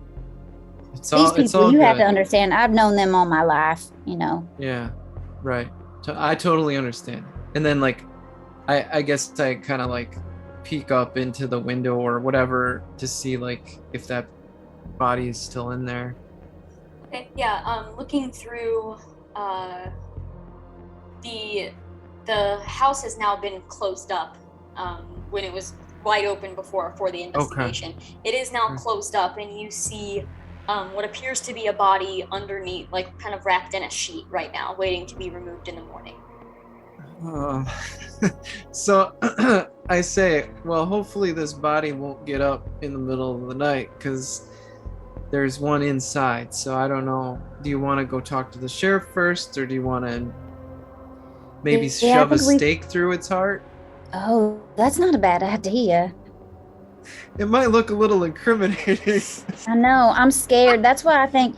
See, I tend to be more of a. I tend to be more honest about things. So if we did do that, I would tell him the truth. So I wouldn't be able to lie about it. Right. But I'm okay with doing it still.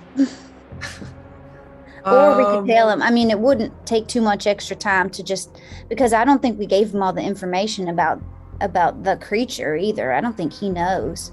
If you take lead on this, they don't really care for much for me or my friend. If you would want to talk to the sheriff or the deputy and see what they say, that would be excellent.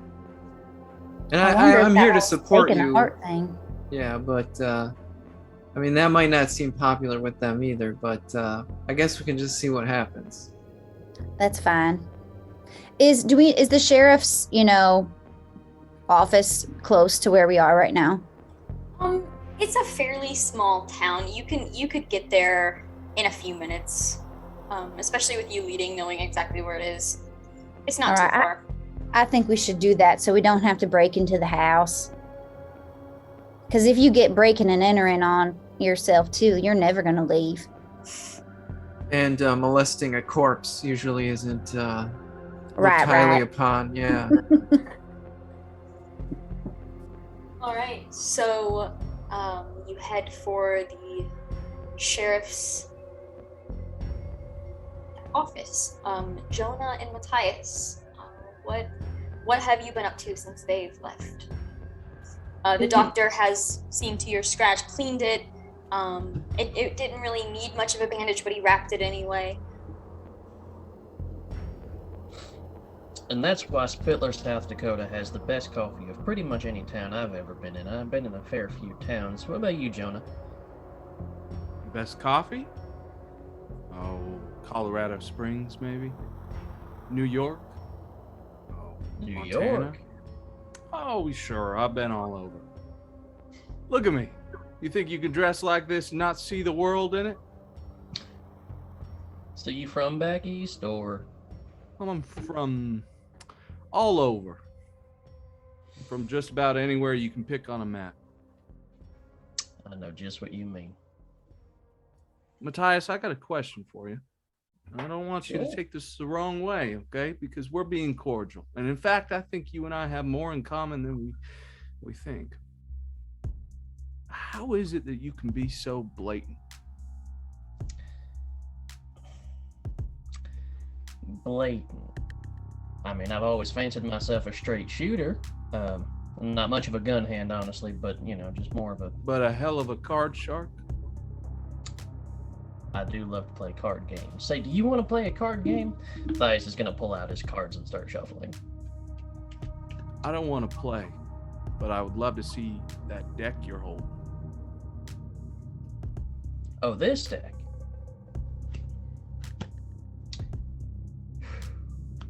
Yeah, all right.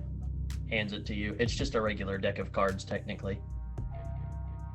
I'm going to look it over because that's not normal for me. That it's just totally different experience for me. I'm shuffling through. I'm looking at the faces. I'm turning it over. Jonah, make a spirit roll for me. Okay.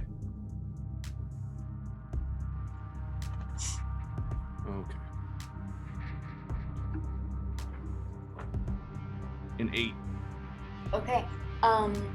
As you're shuffling, it's that sound that you've heard over and over and over, the cards slapping into each other as you're mixing them together. And I think Jonah's very dexterous with it. Matthias would totally recognize that this is a fellow card player.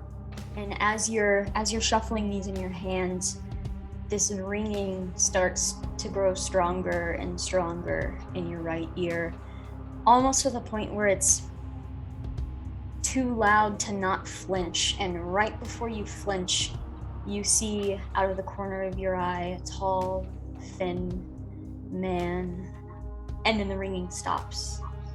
There's nobody standing there. I hand it straight back to him. Just be honest with me, because I think that you know what I am, and I think I know what the hell you are, okay? Do you see him too? Jonah, what you did in that room... I didn't do anything in that room. That wasn't me. What happened then in that room raised my hackles in a way that pretty much nothing else in this world has, with very, very few extremely notable exceptions. When you say him, do you mean the Thin Man? I think Jonah's world breaks.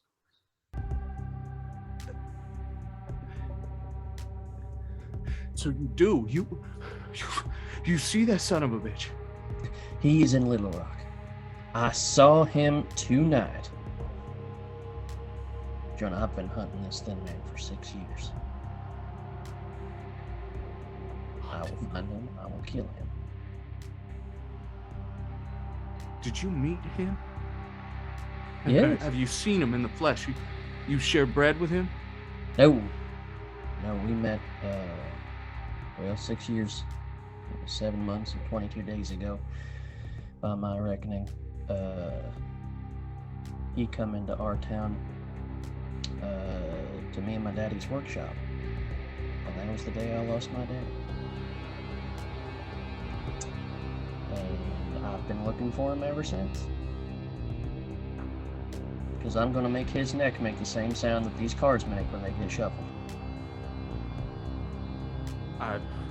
Matthias, I can't be here. If that thing is here, if whatever it is, the Thin Man, whatever we want to call it, him, if he's here, I can't be here. I'm putting my hand on Jonah's shoulder to comfort him and also to keep him from getting up. Jonah, look at me. Everything's going to be fine. If the Thin Man is here, if the Thin Man decides to approach us in any way, I will drag him to hell with or without me, and you will not have to worry about it. I don't think you follow, Matthias. These cards, they're different from me. And I take out my deck and I show it to him, and the facing on mine actually has the Thin Man represented. So on the king, it's him in the same view that you and I have seen him, right? Every time I use mine, every time I cast, every time I do anything that this stupid fucking deck has told me to do, he gets closer to me. He's chasing me. He's after me for something. Every spell I do, he takes a few more steps closer. And if he's here right now, I can't fucking be here. I cannot fucking be here, Matthias. Jonah, listen to me. Both of Matthias's hands are on Jonah's shoulders at this point. Listen to me. I don't know what the Thin Man wants from you, but I know very much what I want from him. If he is chasing you and I am chasing him, this could work out very well for us. All I need you to do is to stay close, keep your wits about you, and if you see any hide nor hair of this Thin Man, you point him to me for a swift execution. That's how I said. I will protect you, Jonah. I've never met anyone like me with the cards. There's all sorts of things in this world, Jonah, and we, whether we wanted to or not, whether we had destinies beside the Thin Man or not, we are a couple of those things now. Okay. I'll stay close. If you can keep them away, I'll stay close. Thank you, Jonah. Don't worry, it's you and me. All right? We'll take care of this. And him. And him. Jonah's gonna stand up and then go outside for some air. You both get a Benny for that. Oh, cool. Hey, thanks. Matthias I'll starts take shuffling it. his cards. I'm sure we'll need it. All right, so Jonah, you open the door and the air hits you, and it's like you can finally take a breath for the first time, and you're catching your breath. Your heart is beating so hard and so fast, and you stand out there for a moment, and try to compose yourself. Matthias, you are shuffling these cards, and now that it's fallen silent again, you can hear the woman just kind of like whimpering occasionally in her sleep, and you see her just kind of moving, trying to get comfortable, and it doesn't look like she's sleeping very soundly. It looks like she's in some sort of pain, and at that, the Dr. Trainer comes from the back, and he's walking over. He looks at her, and he looks to you, and he says, there were some raised voices a minute ago. Is everything all right? No, everything's fine. We just had a spirited discussion, Mr. Ward and myself. She looks to be in a bit of mild discomfort. Is there anything you could give her to make her sleep more soundly? Yeah, you see he was already kind of bringing some things over, and you see him put a needle into a vial and just kind of pull a little bit, and kind of try to position her in a little bit of a more comfortable way. You see her kind of shifting, almost like fighting at his touch, and then as soon as the injection hits, she calms down and she looks relieved for a moment, and looks like for the first time tonight she's probably getting some rest. Thank you, Doctor. For the bandage and for the care you showed. I appreciate you.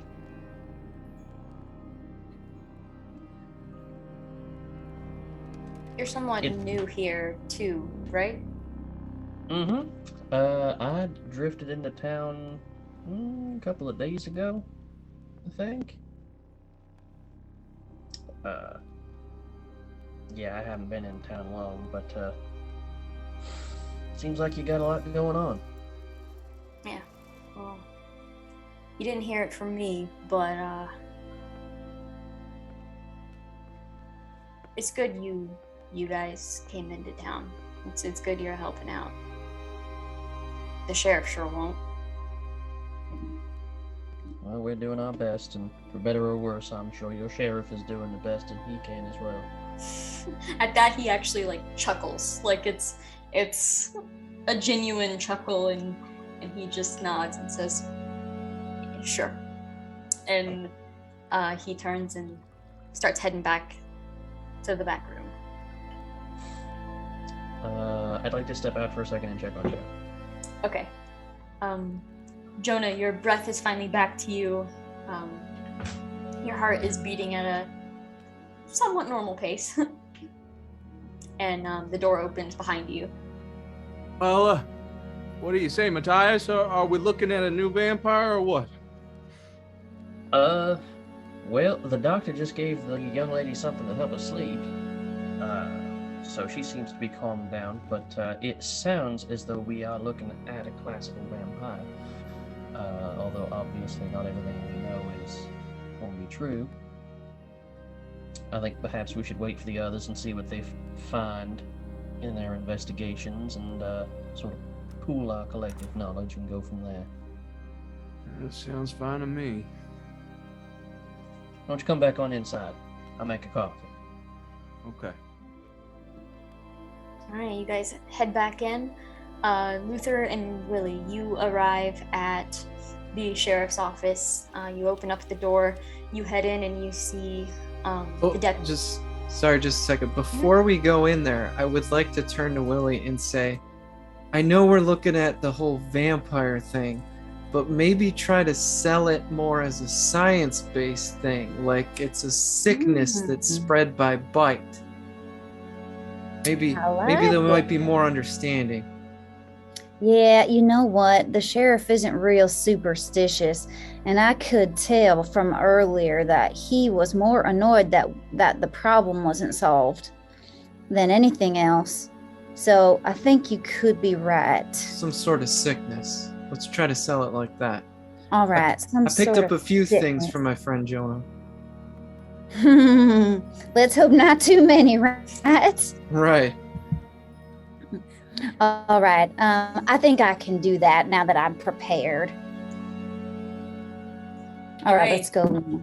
Yeah, you open the door, you walk in, and you see the deputy and the sheriff sitting at a table, coffee in hand, and they seem to be playing some sort of card game. It almost looks like Go Fish or something super simple. You see it mostly just trying to keep themselves awake. You come in and they glance over. Yeah? Sheriff? Well, I think I might have a lead on what's been going on. And I would like your permission to go back into the murder house and check on that body. They kind of glance at each other.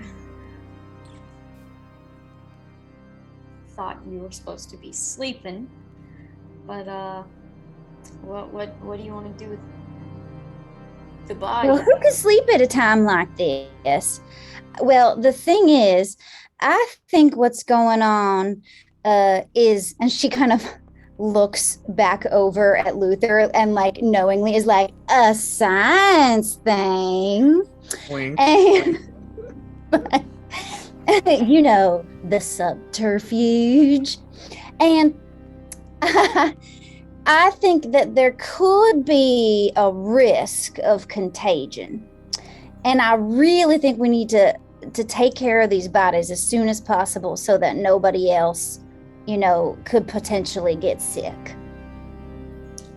The deputy, his eyes kind of widen at the word contagion, and he's like, what do you mean? What do you mean like how? Like how contagious? Well, the woman that was bit earlier today has some sort of infection, and it's all kinds of crazy. And she's having powerful, like, fits in her sleep. And I think it could be something potentially dangerous. Now, if you want to get into a discussion about the teeny tiny things that make people sick, we can. But I think it would be safer to just go ahead and get that body taken care of as soon as possible. At that point, the deputy says, teeny tiny things that make people, and the sheriff's like, no, just, yes, you can go see the body or whatever it is you're wanting to do. If you think it's contagious, why do you want to go in and get closer to the body? Oh, well, I've been looking at this stuff my whole life. You know, I've been spending a lot of time with Doc, and I think that I just can't get these things anymore because I've had so much exposure. Yeah. And plus, that in a makes plague sense. in a plague situation, generally you don't want the diseased corpses in your town, no matter where they are, just sitting out. You don't know if some sort of rat's gonna bite it and spread the virus or anything, or just get rid of it now. But I do appreciate your concern about my well-being. I mean, if you'd rather do it. No, I think you're You're more than capable. All right. So, do you have keys to his house? The deputy kind of grabs the keys, tosses them to you. She grabs for it, but misses. Perfect. And then Oops. he kind of looks at his hand and he's like, I'm gonna go wash my hands, and stands up and leaves the room. And the sheriff just says, you do what you think best. All right. We'll talk to Dr. Trainer in the morning. All right. Sounds good. I'm just leaving as soon as I can. Like, I don't want any more contact with them. All right, so you head back to the victim's house. Around this time, you actually see just the light blue light as the sun is just about to come up. It's not quite sunrise yet, but it's lighter. It's a beautiful morning, and you head over to this victim's house, unlock the door with the keys. As the door opens, there is a smell that's kind of wafting out towards you. Yeah, I would put my kerchief over my face. So how are we gonna burn this? Like, you said he was in a bag or something, or not a bag, but a just blanket. wrapped in a sheet. Yeah. Okay. Well, I guess I. Willie smells it too, but Willie don't care. Fair. So she just goes right in. You got a strong stomach. Oh, I do. If I could tell you some of the things I've experimented That's on. okay. Let's just okay. get through this. Maybe another time. Another time. I think maybe before we burn it, we should try that stake thing in the heart, just to see if there's any kind of reaction, even though he's dead. You and your experiments. I guess that's fine. If we can find something that we could use. Well, I've got a knife. If I can find something in here that I could just sharpen up real quick, there's probably a loose board or, maybe a leg from a chair. Could I see if I could break off a leg from a chair? Or perhaps you could. I'm not very strong. Yeah, is there something like that I could... Yeah, there would be probably a chair and a desk. Yeah, I would if you just... break it the right way, it might be sharp enough already. Yeah, I try to snap it off so it's kind of jagged. Is that a roll or anything? Make a strength roll. We'll see how this pans out. Alright. Here's where we do a critical failure and I stab myself. Ooh, close. It was a 1 and a 2. I'm gonna spend a Benny just because I haven't yet, and let's see what happens.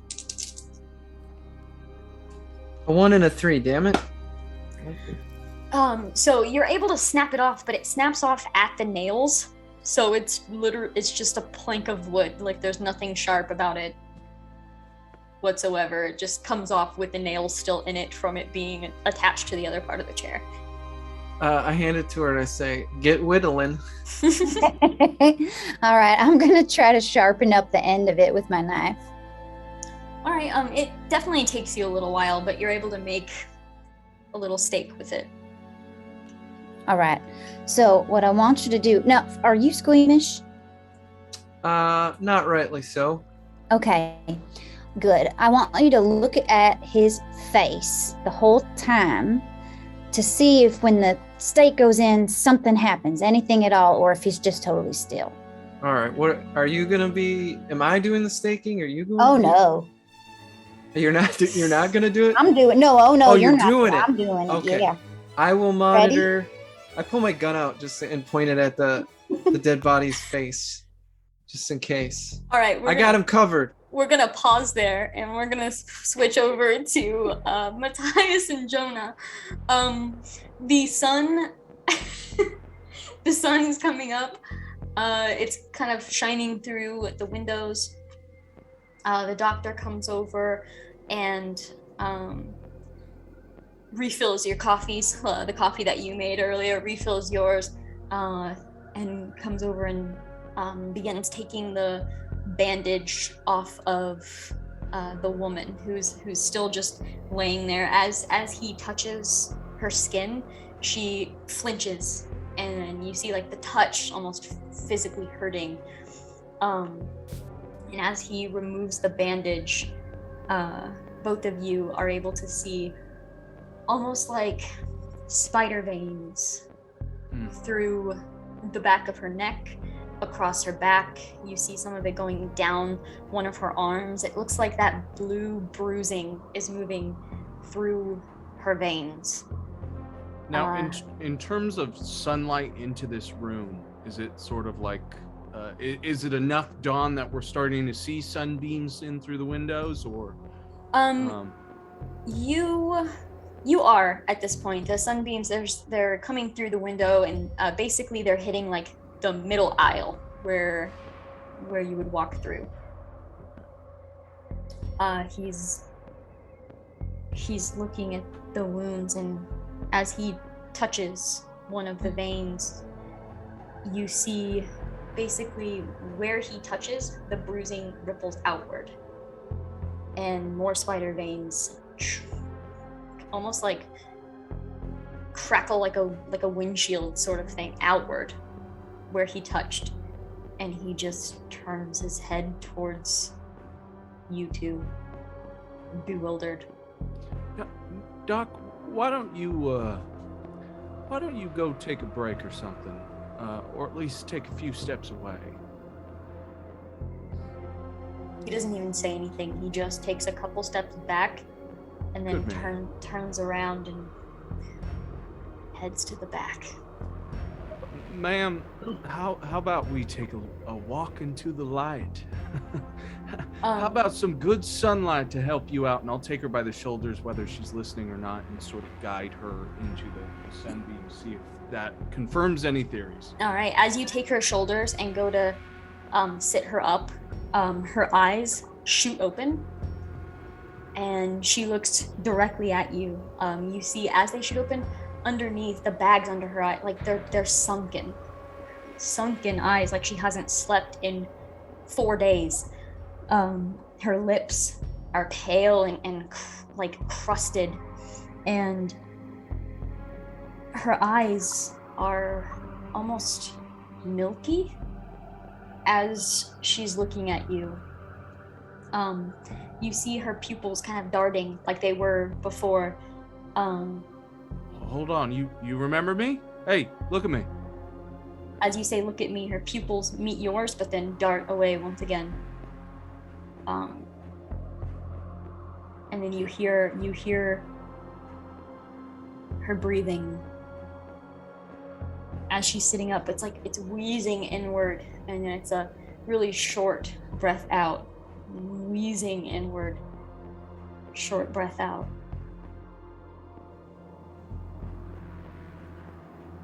Matthias, I'm gonna try moving her. You got a card ready? Yep, I've deck in hand, just like ready for whatever happens. I'm gonna take her very gingerly with a hand to her back and try and escort her out into that sun. Now, you remember me? I helped you back in that room, didn't I? I'm gonna help you again right now.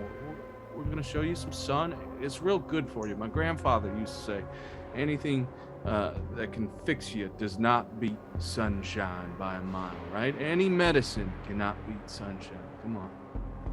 Your hand on her back, kind of just guiding her over. She makes sounds of pain with each step, like just moving her muscles hurts, and you see her jaw just clenched shut. And as you're pushing her forward, guiding her fairly slowly, as you guide her to step into the sunlight, her foot crosses the sunbeam, and the part of her knee down, as the sun hits it, just starts sizzling. And at that her eyes widen. She turns to you and she opens her mouth, and you see piranha-like teeth with Matthias? saliva dripping, and she goes in to bite you. Oh, goddamn, Matthias! Throw the goddamn card! Are we in initiative order of any kind at all? We are now. Ah, shit. All right. Matthias. Oh, there we go. That's my boy. Jonah. Ooh, I'll take it too. Okay. Oh, she gets a joker. Yeah, watch it. Oh, there we go. She's gonna spend a Benny. Oh no, don't do that. Oh, yeah.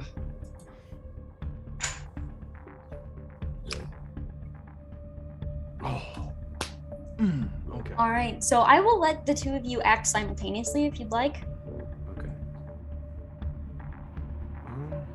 If not, it's technically Matthias first, I believe. No, I think it's actually Jonah first. Okay. Yeah.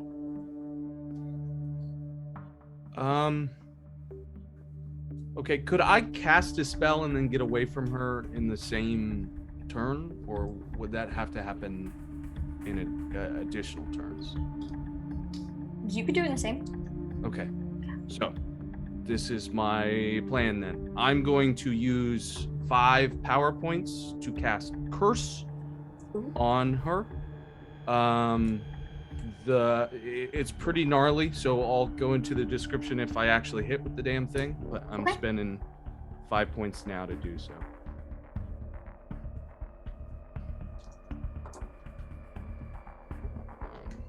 I have an 8. I think that's a success. I think it goes against what, her spirit for spells or something like that? I'm not sure. Curse. Spirit roll, yeah. Yeah. So,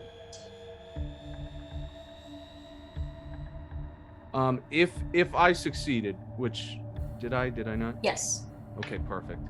Failure means the victim suffers a level of fatigue immediately, and at sunset each day thereafter, they receive additional fatigue.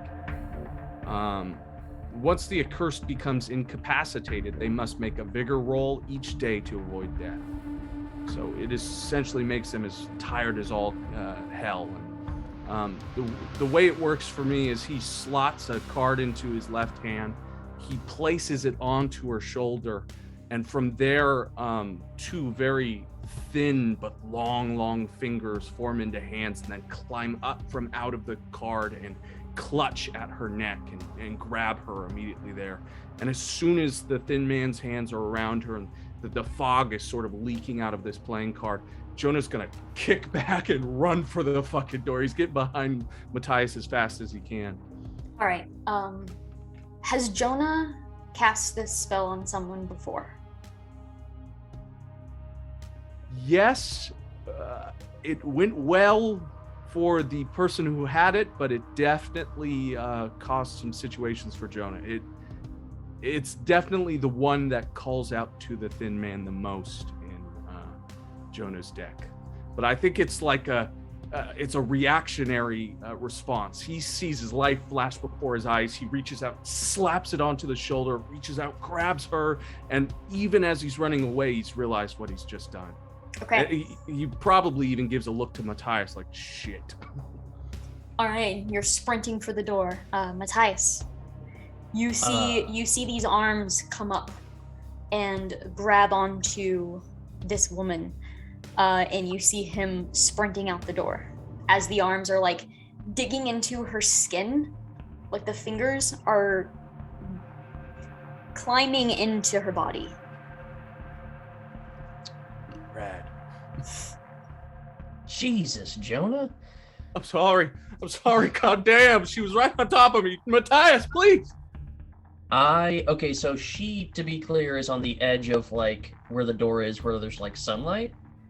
She would be in the center aisle between all of the beds. So she's directly in between you and Jonah, who has sprinted for the door. Cool.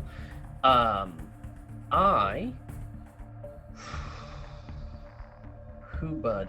Okay. Let's do this. I am going to use a neat spell that you let me keep called Phantom Fingers. Okay. Which is 5 power points. I am burning through power points. That's not great.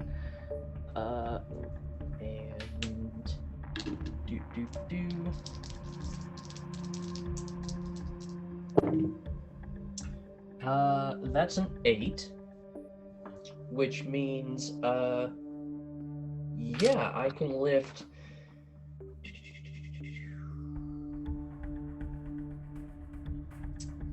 up to 400 pounds with a raise. Whole hospital. Yeah. I am going to lift her up. Okay. And then try to like push her onto a bed. And just like hold her with like the phantom hands. All right, so you see her looking at Jonah as Jonah's running away. Jonah's yelling for you to do something, and you tell me how casting the spell looks for you. Cool. So basically what it looks like is you see the deck in my hand, and then like half of the deck jumps over to my other hand, and then these 2 electric blue phantom hands just sort of like slide out of the deck, and it's like I'm using the deck to manipulate the hands to grab this woman and pick her up and like press her against the bed. Okay, so as she's lifted, you see her feet and arms flailing, like to the point where when her arm flails into the sun and it sizzles, she doesn't even notice. She's just flailing at whatever magic this is. Picks her up, and it slams her down onto the bed on the other side, and you're just holding her there. All right. All right. For your turn, let's see here. And that lasts for 3 rounds. Unless Perfect. I spend power points to extend it. All right. Yeah, for her turn, she, being held against this bed, is just thrashing everywhere. She's scratching. You see the tips of her fingers becoming bloodied as she's just scratching at the wall behind her, the wood wall behind her, and she's just scratching. She's scratching at the metal. You hear it clanking. You hear it even just like ripping the sheets.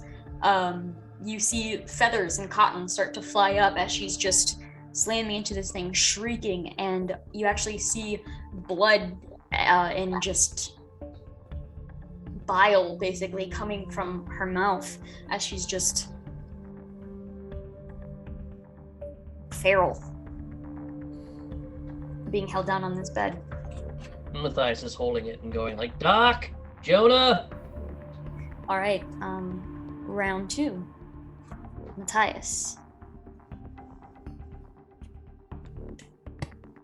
Jonah. Ooh. Okay. The woman.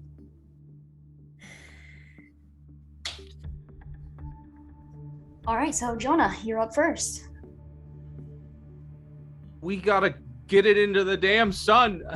I think once I'm back into the room and I see that Matthias is kind of taken over with these spectral hands, I'm gonna come back in. I can hold my turn, or I can't. Yes. Okay. I'm gonna call out to Matthias. Get her close to the window. I'll blast her outside the best I can. All right, Matthias. Great, we're gonna accidentally murder this woman. Damn straight.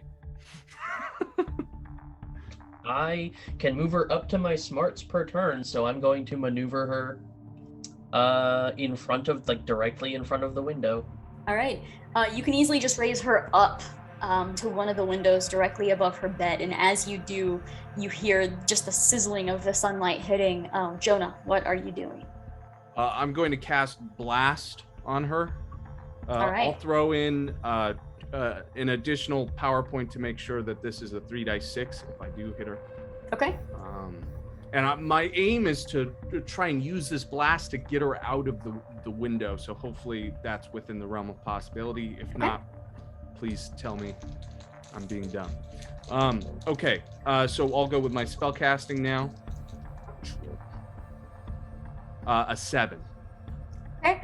All right. So as you're raising her up, as soon as she reaches the window, this blast comes out of nowhere, slams into her. You hear the glass. You hear her body slam into the glass, and the glass crack and then shatter. And the body is shot out of the hospital. You hear a thud as it hits the ground outside. Switching over to Willie and Luthor. Yeah. Pointing at this dead body's head. Just go ahead, do it. And I plunge it in All right. as hard as I can. As you are plunging the stake down, I'll have you make a smart roll. Okay. For you. Knowing what you do about healing and knowing what you do about the proper location to pierce the heart, we'll do smarts instead of like an attack roll. Okay. 5. Okay. You slam this stake down. You don't really hear it as much as Luthor does. Luthor, standing there with your guns aimed at this thing's head, as the wood stake pierces the chest, you hear one of the ribs crack. As the stake pierces into the heart, you hear this soft crunch, and you see this person's eyes open. I see his eyes open. His eyes open, his mouth opens with jagged piranha-like teeth, and then you hear just a raspy breath exhaled, and the body is limp. Oh, heck. Let's Well, burn this ASAP. I like grab. Wait, I gotta take the stake out. I'm gonna use Well, this don't baby do that. again. I'm like worried. I'm like, maybe that keeps it dead. Unless I you don't want to know. experiment, pull it out, put it back in. All right, ready? All right.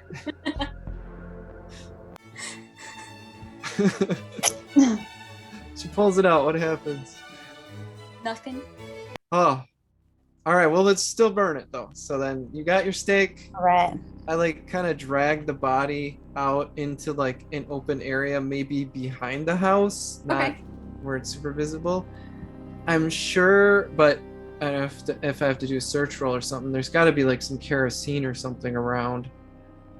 And if I can find that, I would douse it and then just. Yeah. Actually, I've got a pretty cool tool I could use if you don't have any kind of inflammant. Well, You wanna see it? I have matches, but I mean, yeah. What do you got? All right. Well, I was hoping to save this for a quick getaway, but Well, I've don't got waste it if you want to, you know. it's all right. I can load it Okay. back up again. Oh, okay. So she holds her right arm out and then presses a button on her brooch, and this poof. Oh, we moved it outside already, right? Yeah. This poof of ghost rock dust envelops the body, and then she strikes up her flint, and then the whole cloud just ignites in flame. I said, don't breathe it in. Don't breathe it in. Back up. As the flame grows way quicker than a normal flame, you take a step back, and the body is just engulfed in flames and is crackling, and you sit there and you watch it for a moment. I've never done that one before. It's better than I thought. I take a cigarette out and light it up because it's like I swear I'd give this up, but I need this right now. That's my subterfusion device. You can use the powder to escape tricky situations, but it's also very, very flammable. I'd say so. At this point, you hear, "What the blazes?" And you hear some footsteps, and the sheriff is coming around the corner. He has his gun drawn, and he looks, and he sees the body on fire out back, like, of the house. And he's looking. He sees like the just fumes of burning ghost rock, and he just looks at you like, Just getting rid of some sicknesses. You better stand back, Sheriff. It could be traveling through the air still. Might want to give it a wide berth. He doesn't even say anything. He just turns around and walks away. You hear him mumbling something under his breath, like, "Ghost rock," as he's just walking away. And at this point, you hear in the distance the sound of some sort of blast and shattering glass. And then I'm like, oh shit, Uh-oh. the old lady. Let's go. Yeah, and we start running. Sprint in that direction. All right, so Yeah. Jonah and Matthias, as soon as this lady is slammed out the window, what are you doing? Before I forget, and I put my hand on Jonah's shoulder, and I would like to cast a spell. I'd like to cast Armor on Jonah. Oh. Because I did make a promise. Which adds +2 toughness or +4 on a raise, provided I can get this to go off.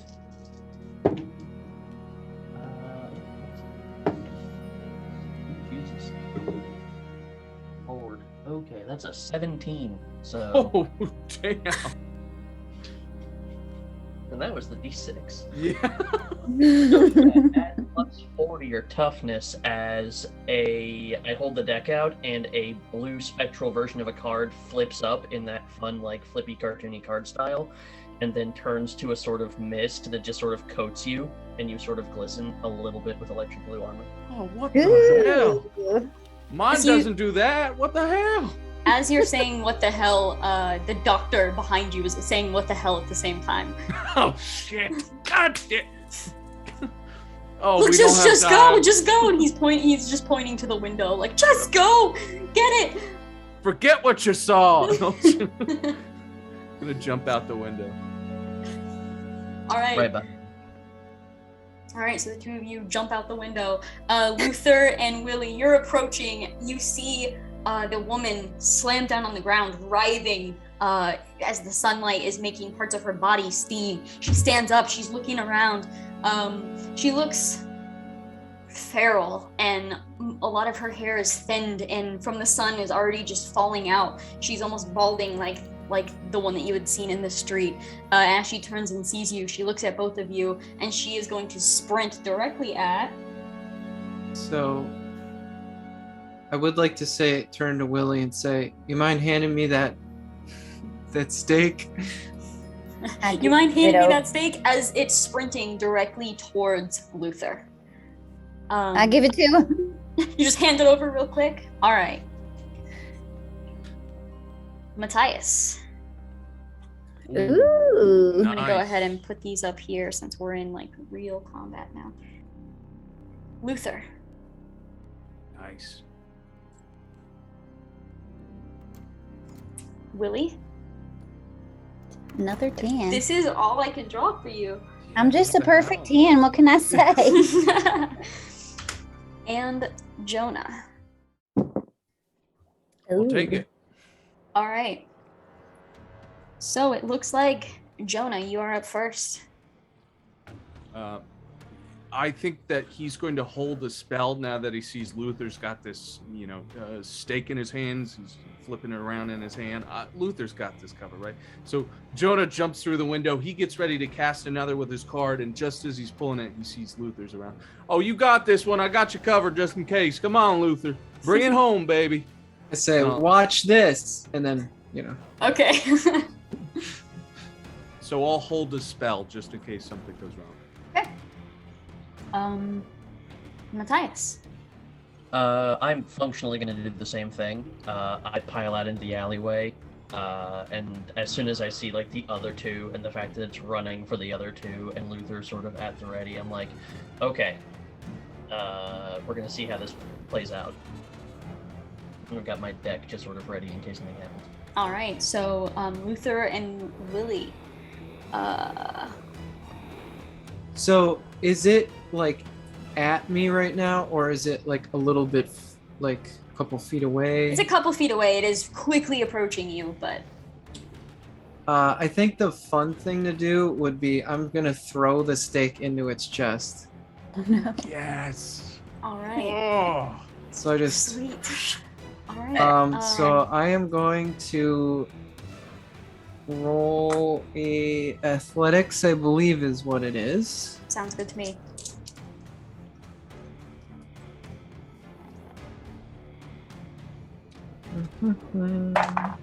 That is 8 on my athletics roll. All right. No idea what the damage would be. So you're trying to hit its heart, I'm assuming. Yep. Okay. So But I have marksman, which reduces penalties towards called shots and cover and stuff. So, like, I have a little bit more, ability to hit that mark. Okay. So, as it's sprinting towards you, you have the stake in your hand, and you, like, come back like this and throw it almost like a spear in a sense. You throw this stake, and it just spins towards this creature. It slams into its collarbone, but it was not quite hard enough to pierce its heart. I'm ready for part 2 when I hit it. This is a 1-2 combo. I'm just setting So it you're up. trying to like hit the stake, like. Yeah, well, I'm trying to. Yeah, like I'm just getting it in this position, and then Gotcha. hopefully someone else or me will nail it home. Okay. Could I take an opportunity to cast my held spell? Sure. Okay, so I'm going to deal with the devil again. All right. Oh, no. I'm gonna spend that Benny again. And we're going to do it to cast a spell that I do not have called Entangle, which will reduce the creature's speed to 0, sort of hold it in place, get it restrained. At least that's my hope. Okay, let's go back to deal with the devil, and I have to look at that step-by-step thing. Okay, so I spent my Benny. I chose my power. Now I've got to roll a gambling roll. 10 and 6. I exploded on my 10. Nice. A 15 on my gambling roll. So I believe that gives me the extra card, right? Yes. Okay. What a raise is double the amount I needed, right? That's what a raise Correct. is. Another 4. Yeah. Okay. Yeah. Okay. So I just get the extra 1. So then it's 5 cards.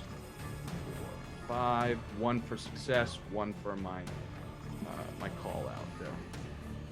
Okay, so I just have a pair of queens, which is enough for my power on the entangle.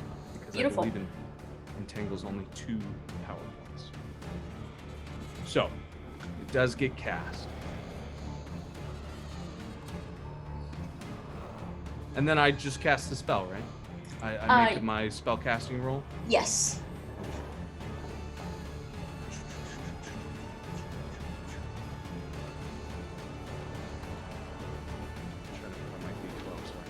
Okay.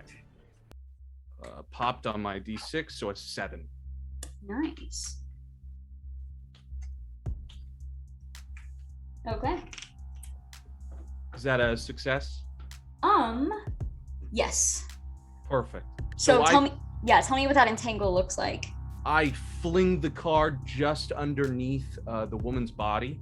And again, that card summons out this blank facing. And it doesn't have numbers, doesn't have the king, doesn't represent anything. But from out of the white facing, those hands claw again, the same that are still drawing from her jaw.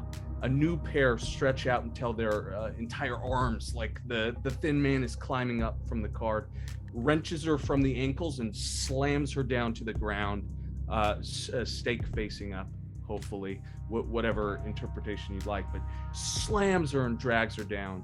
trying to make a good positioning for Luthor to confirm the kill. Nice. Willie. So Willie still hasn't really grasped that these powers are like real powers. She's still trying to like figure out how he's doing it. Like, that was amazing, but this is the first time she's seen anything like in person, so she's a little bit flustered by that. But so now the body is the body of the woman face down? She is currently still thrashing around. So She's still up. So when she fell, she's being held basically by her knees and thighs. So as she's thrashing, her torso is kind of moving around in ways that it shouldn't be. You hear body parts twisting and cracking as she's just thrashing wildly with no sense of well-being or pain. And is the stake in her body, or did it fall down? The stake is still currently sticking out of her chest. All right. From my knowledge, does it look like, even though it didn't go all the way in, that it's in the right place? Make a smarts roll.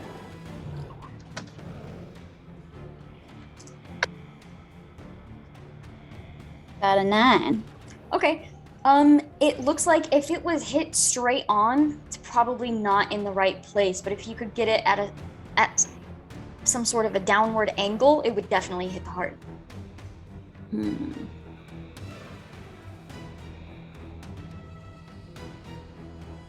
I don't know if I can do that without getting closer to her. But she's like thrashing around like this, right? Yeah.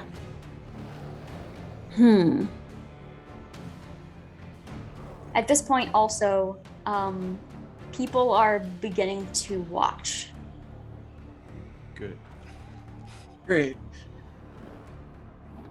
I guess you could hold. Maybe. All right. Yeah, I was going to say I could. I was thinking about doing something that might just like blow it a little bit up to that right angle, but I don't know if that would work. I think I'm going to wait and hold my action. Okay. All right, so coming up to its turn.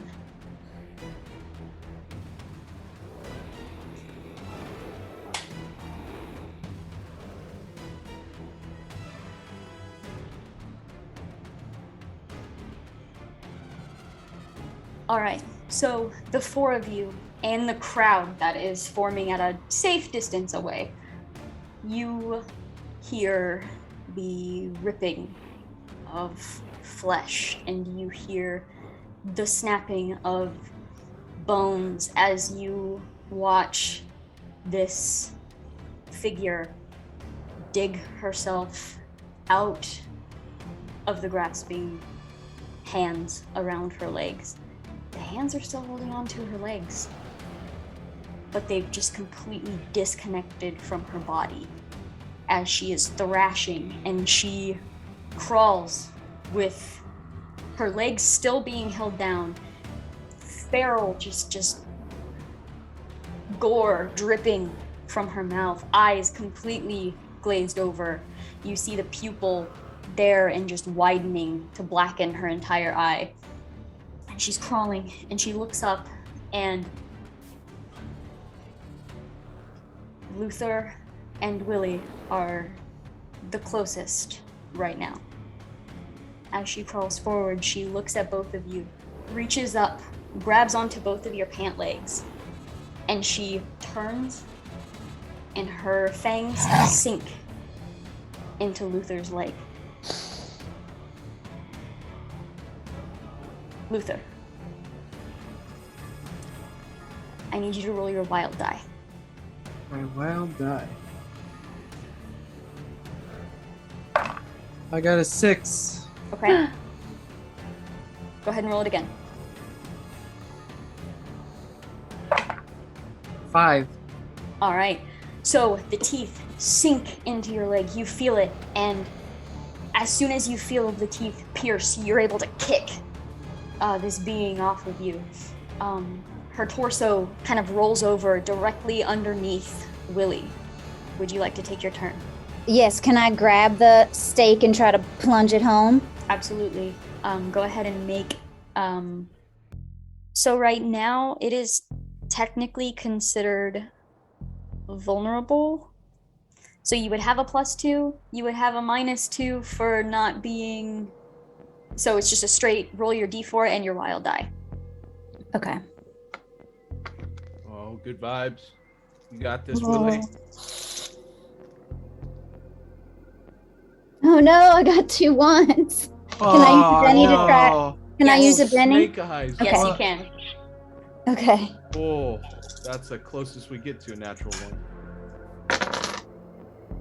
That time I got a 6 on the wild die. Oh, thank God. Go ahead and roll that again. Yeah. That's my first time. There we go.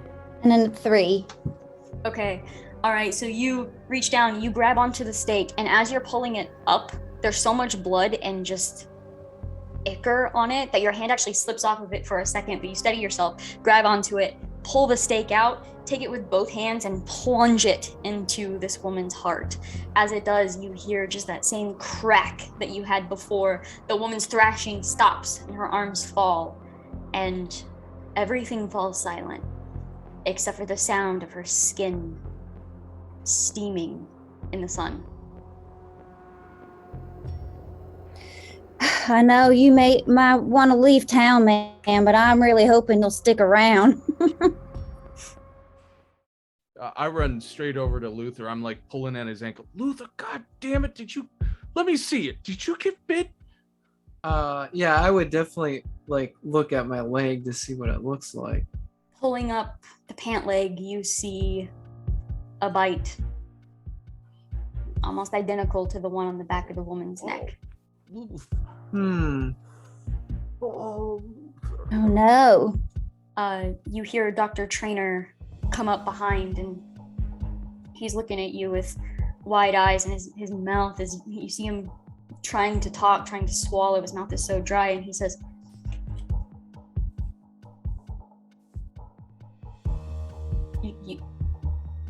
you said vampire, and I look, we're not equipped for this sort of thing. We're not equipped for this sort of thing here, but I know who might be able to help you if you can get to him in time. Help Luthor? Who? There's a doctor in St. Louis. I don't know his name, but he was around during the first of the Walking Dead outbreaks. He knows about the weird shit. He might be able to help you. But you gotta hurry. Yeah, so I mean, just out of character, like, does that seem like a reasonable like length of like distance or whatever from where we are right now? How far is St. Louis from here? On train, maybe about 8 hours straight through. It took maybe 9 or 10 for the woman to turn. Oh man, wow. Yeah, so Luthor's just gonna be like kind of sigh and go, it's worth a shot. If not, I can take myself out. And I pat my pistols. Don't talk like that, Richter. What the hell are you saying? We gotta go. We gotta get out of here. Yeah, the deputy actually is approaching pretty quickly, having heard the end of this conversation, and he says, "There's a train leaving in about half an hour, but well, I think for what you did here," and he kind of looks down at the body still steaming, we might be able to make that leave a little bit early. And he looks over to the doctor, and Dr. Trainer says, I'll get you some medicines. Might help. Yeah, he's too flustered to talk, and he just hurries. You hear him like trip over something inside, and he's running to go gather up some medicines. He rushes them out to you. He hands them to Willie. There are a couple of vials of morphine and some needles if he can't sleep. All right. I put those in my pack. I tell the doc, I say, someone take care of my horse Wildfire. I'm coming back for him. I'll see to it personally. I look over at Luthor and I say, we've been through something crazy today, so I'm going with you. And I start to walk away with him, but then I sort of get this look of recognition on my face, and then I run back to the dead one and I grab the stake out and I bring it back and I put it in my case, and I look at Luthor and I say, just in case. Terrible. I appreciate it. I want to be biting nobody. Hopefully Matthias it's not going to come to that. What's that? over where like the crowd is, and like where they've gathered, and he's like, "Folks, I apologize for the spectacle. The woman was unfortunately suffering from a cattle-based case of extreme rabies, and there was unfortunately nothing that current medical science could provide for her. And it is very sad, but funeral services will be prepared if you folks want to go on about your business." And then I walk back over to the group. All right, what's happening? We gotta go. We're catching a train. All right. I've always wanted to go to St. Louis. That's not under the best of circumstances, but I hope we can enjoy ourselves. Much nicer when the vampires are not involved. Maybe afterwards we can show you around. Yeah. Don't worry, we'll make it. All right, Yeah. so go Oh, ahead. I was just gonna say, like Luthor's pretty like cool and calm about it, but like you could probably tell like he's like starting to sweat, kind of a thing. Like, I think that Jonah has no idea how to react in this situation because Luthor's never really been touched as long as we've known each other. And so he's like taking off his ribbon tie and trying to do this really bad tourniquet around. he's like, I'm fine, just relax. Would you just sit back and let me help? How is the two bunnies, they make the loop. Willie, could you? He's frantic, looking for help. We got to tie him off, right? What do they call those? He needs help. A tourniquet? Yeah, that one, the turn it. Turn them for me, yeah? Oh, you know what? That's a good idea. It might keep some of that poison or whatever it is from spreading too fast. We just got to be careful because we don't want to cut off circulation for too long, so we don't have to lose a leg.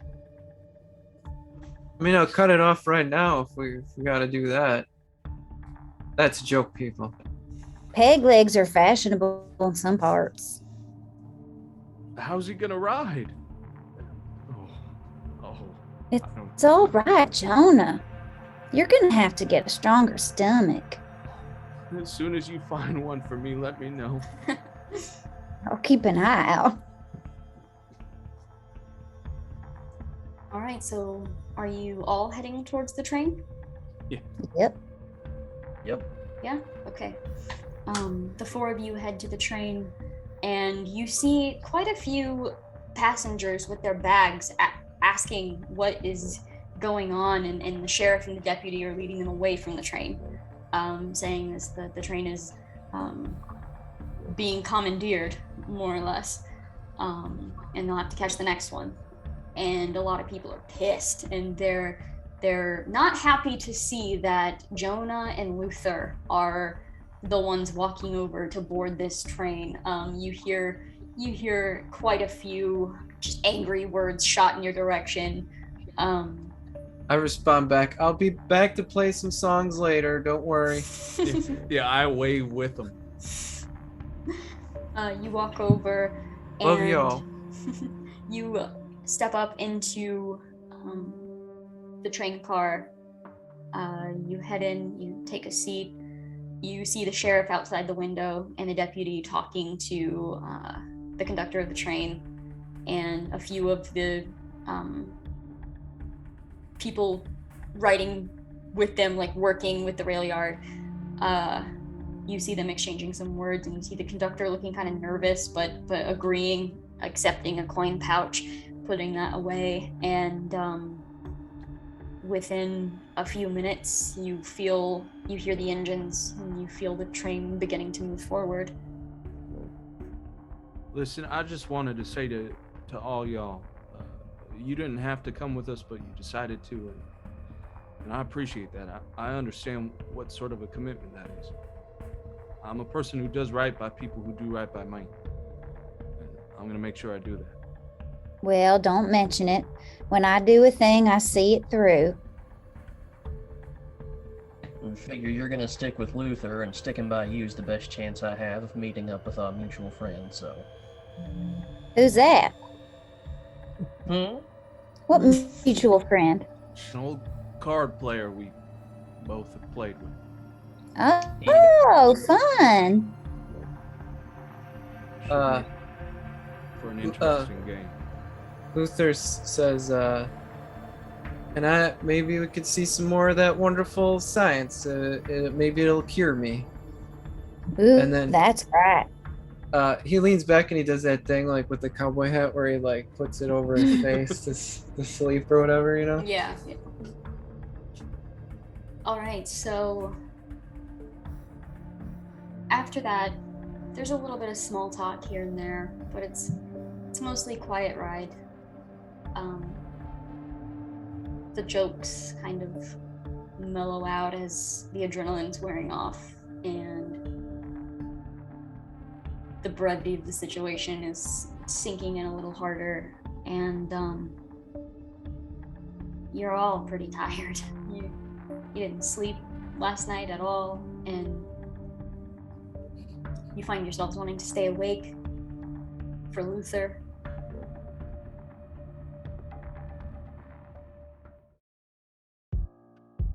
Luthor, your throat's kind of dry and scratchy, and every time you swallow, it just makes you more and more paranoid. And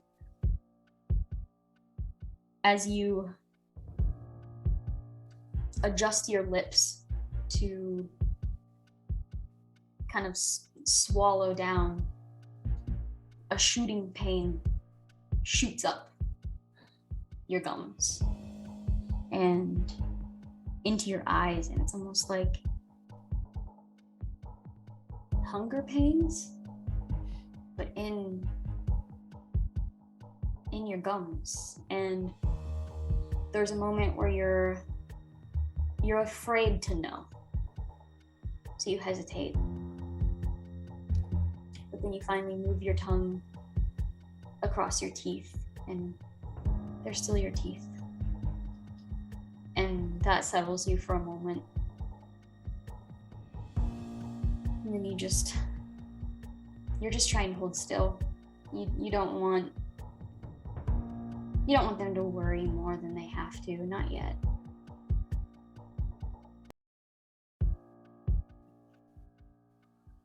Throughout the next hour, your teeth hurt too much to even touch together. You're glad that you have this hat over your face because your mouth kind of hangs open for a moment to keep your teeth from touching each other. They hurt so bad. And you just still feel that pain in your gums, and the pain that can only be satiated by iron. That thought scares you, and you quickly start thinking about something else. No, these thoughts are in your head because of what you just dealt with. You're gonna be fine. You touch your tongue to your teeth again. They're still your teeth. You're gonna be okay. You have time. It's only been a couple of hours. You're just paranoid.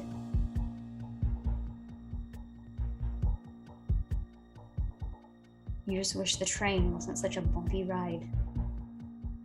Your skin is on fire, and your eyes hurt to move in their sockets.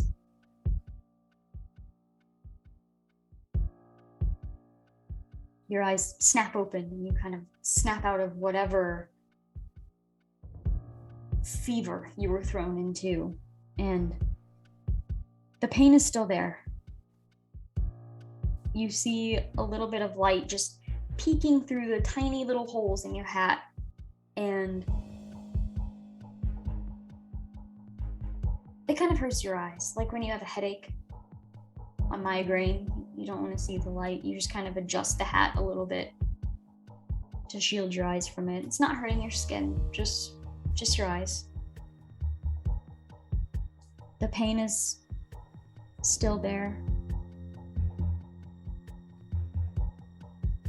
but maybe it'll get dark soon. The dark feels better, safer. That thought scares you too, and you just know that you have to get to St. Louis before it's too late for you. The rest of you, you are watching Luthor doze in and out of consciousness. Like, his body jumps when he wakes up, and you can tell when he's awake and when he's asleep. You can't see his face, and that almost makes it worse in a way, as his hat is covering him. You see sweat beading on his arms, but sometimes you see a little shiver.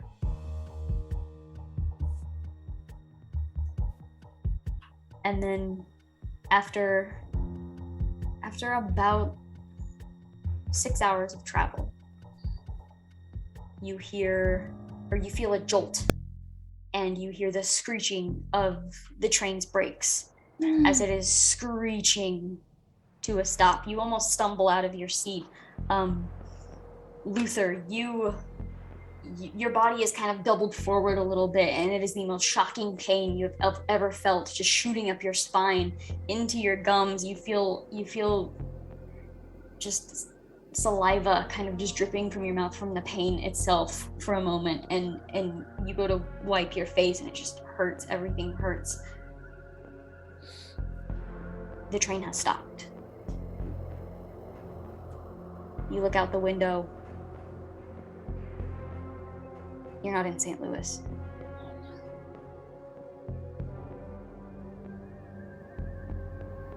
What do you do? I want to pop my head out and see if there's anyone there, like I can see train worker or anything to see what's going on. Okay, you walk over, you kind of open up the door and peek out. As you're peeking out, you see the car in front of you, you see the conductor actually like stepping out and looking forward. And looking past the conductor, you actually hear another voice. You hear someone yelling, "The tracks are closed for business, folks. You can turn around and head in the other direction, back where y'all came from, if you know what's good for you." And go ahead. Am I like cognizant of like can I get up and do things, or? The longer you were sitting, the worse you felt, because that's all you could focus on. But as you're hearing these other voices and this yelling, and you're seeing you're not in St. Louis, you're able to drown that out for a moment and let your desires kind of take over. So yeah, you're able to get up. It's not pleasant, but you're able to. So I would turn to my friends and say, well, maybe I gotta go out in a blaze of glory. And I like pull out my pistols, because I'm not gonna let these people do whatever they're doing up there. So I'm headed out there. All right, you can't be serious. You're not going out there, are you? Whoa, what's the other option? I'm not gonna start biting you in here or back in Little Rock. So I'm going to check out what's up there. Luna, hey, honey, I'm gonna throw my dice at you.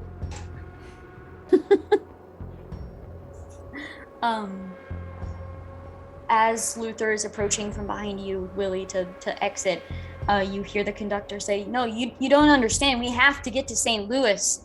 and the men are laughing. You actually see carriages across the tracks to block them, and you see horses. You see about a dozen men out here, and a couple of them laugh, and one of them says, "You don't want to be in St. Louis, trust me."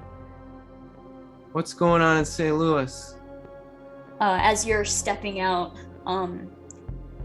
so there were curtains inside or in the windows of the train, so it was able to be pretty dim in there.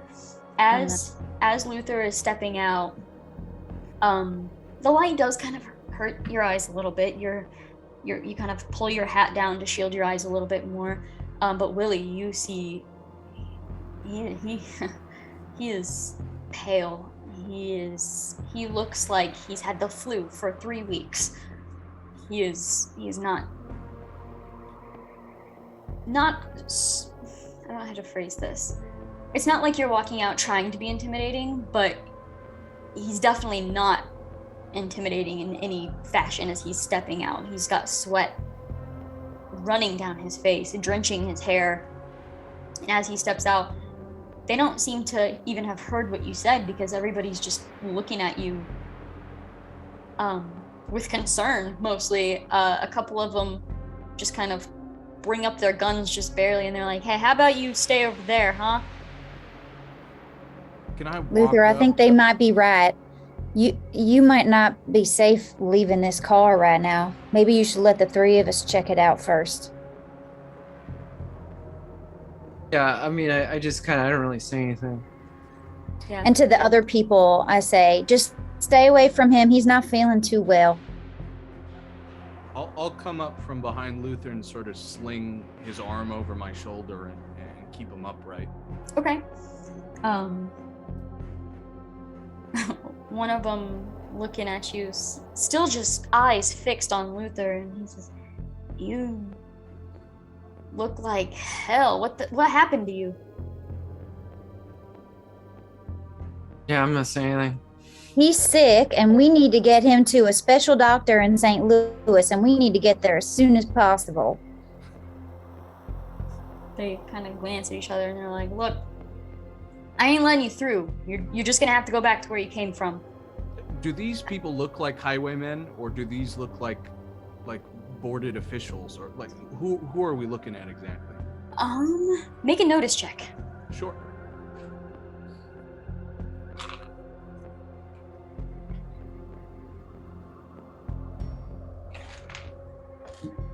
A 5. Okay. These definitely don't look like officials, and they don't look like bandits either. If you had to guess, you've been around. You've been around a few places. You've been around a few rail yards. If you didn't know better, you would think these men belong to Josh Chamberlain, owner of the particular rail that you're on.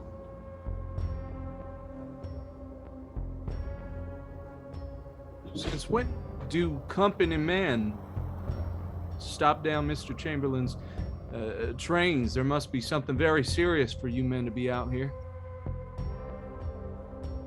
You see a couple of them that were kind of smiling towards each other. Their smiles leave, and they kind of straighten up, and they put their hands on their pistols at their sides. Look, we ain't here to answer questions. We're here to tell you to turn around. So you can do that and leave with your lives, or you can fight us. And he kind of looks back at the 12 people. But I don't think that's gonna end well for you. Rail's closed. We have to get to St. Louis. We have to. We don't want to fight you, but there's got to be something we can do to let you to get us through.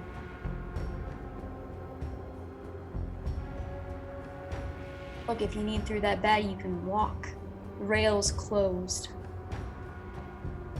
We're not gonna say it again. Telling us why exactly the rail is closed? It's on a need-to-know basis. Well, as you can see by the very pale gentleman behind me, we need to know. Not my problem.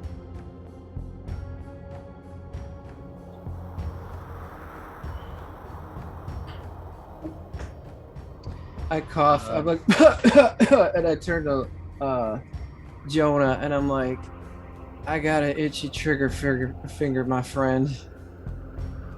I'm gonna take one look at Matthias and Willie and see how they're feeling too. I would like to turn to Jonah and just sort of like get like right up next to them so I can like under my breath be like, hey, how big is that blast you got? It's decent. We might not have a choice. I'm gonna look at Willie because Luthor's made his position fairly clear, and I figure if I go loud, Jonah will follow me. Yeah. Willie is the only one I don't know about. Well, the only thing I will say no to is blowing up the tracks so we can't go forward. But otherwise, I'm ready to go whole hog. Willie, you are one hell of a woman. Thank you. I'm gonna turn around, hands spread wide with a deck of cards in my hand, and I say, "You fellas want to see a card trick?" And then I'm gonna blast the guy that was talking. So there's a moment where he goes, "A fucking cock," and then go ahead and. Hoo-wee! Can I coordinate as soon as his goes off? I'm gonna blast the next guy straight off. Sure.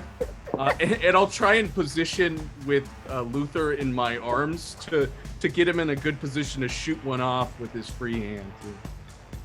It's a 6, so that does go off. All right. I hit him right high in his chest.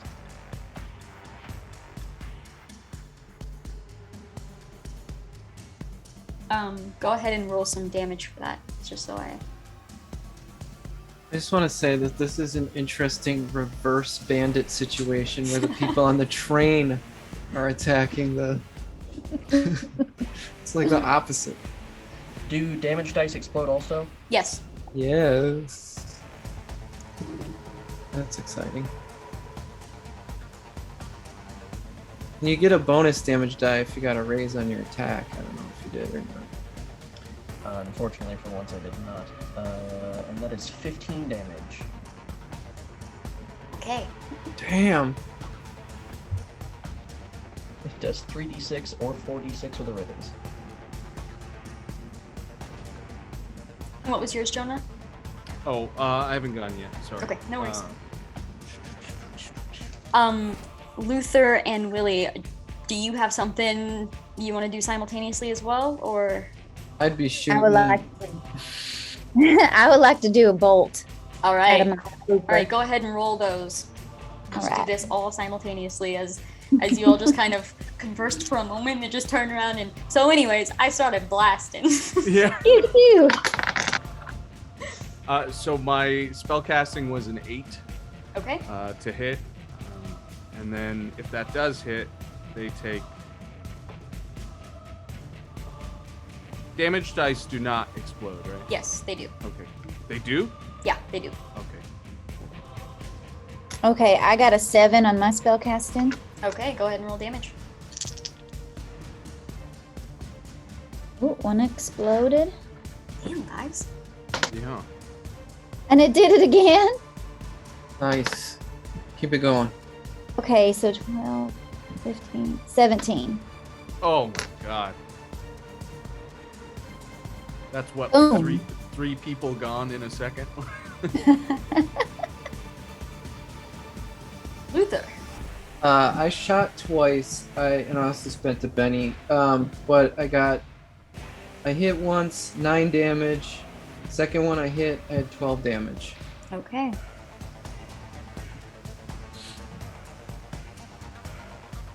All right, so as you all turn, 3 blasts just slam outward in different colors, different sizes almost even. Just they all look different depending on who they're coming from, and one of them slams into one person. You see them blasted backwards and their gun spins in the air and then clatters against the ground as they slam back and just land on their back on the ground. Jonah, your blast slams into someone and you actually see like a whole portion of their body just gone as the blast slams into them and they fall lifeless. Willie, as you turn and you blast outward, it slams into one of them and you actually see it slams more into like their hips, and as it does they fall just with this insane speed face down onto the rail. You hear the clang of their heads slamming into the metal of the actual railroad tracks, and then Luthor, your shot fires off, two of them just back to back. And as they do, they slam into the same guy. One of them slams into the chest. The other one, right between the eyes, slams down, and it falls over. He falls over backwards. And that is when everyone opens fire.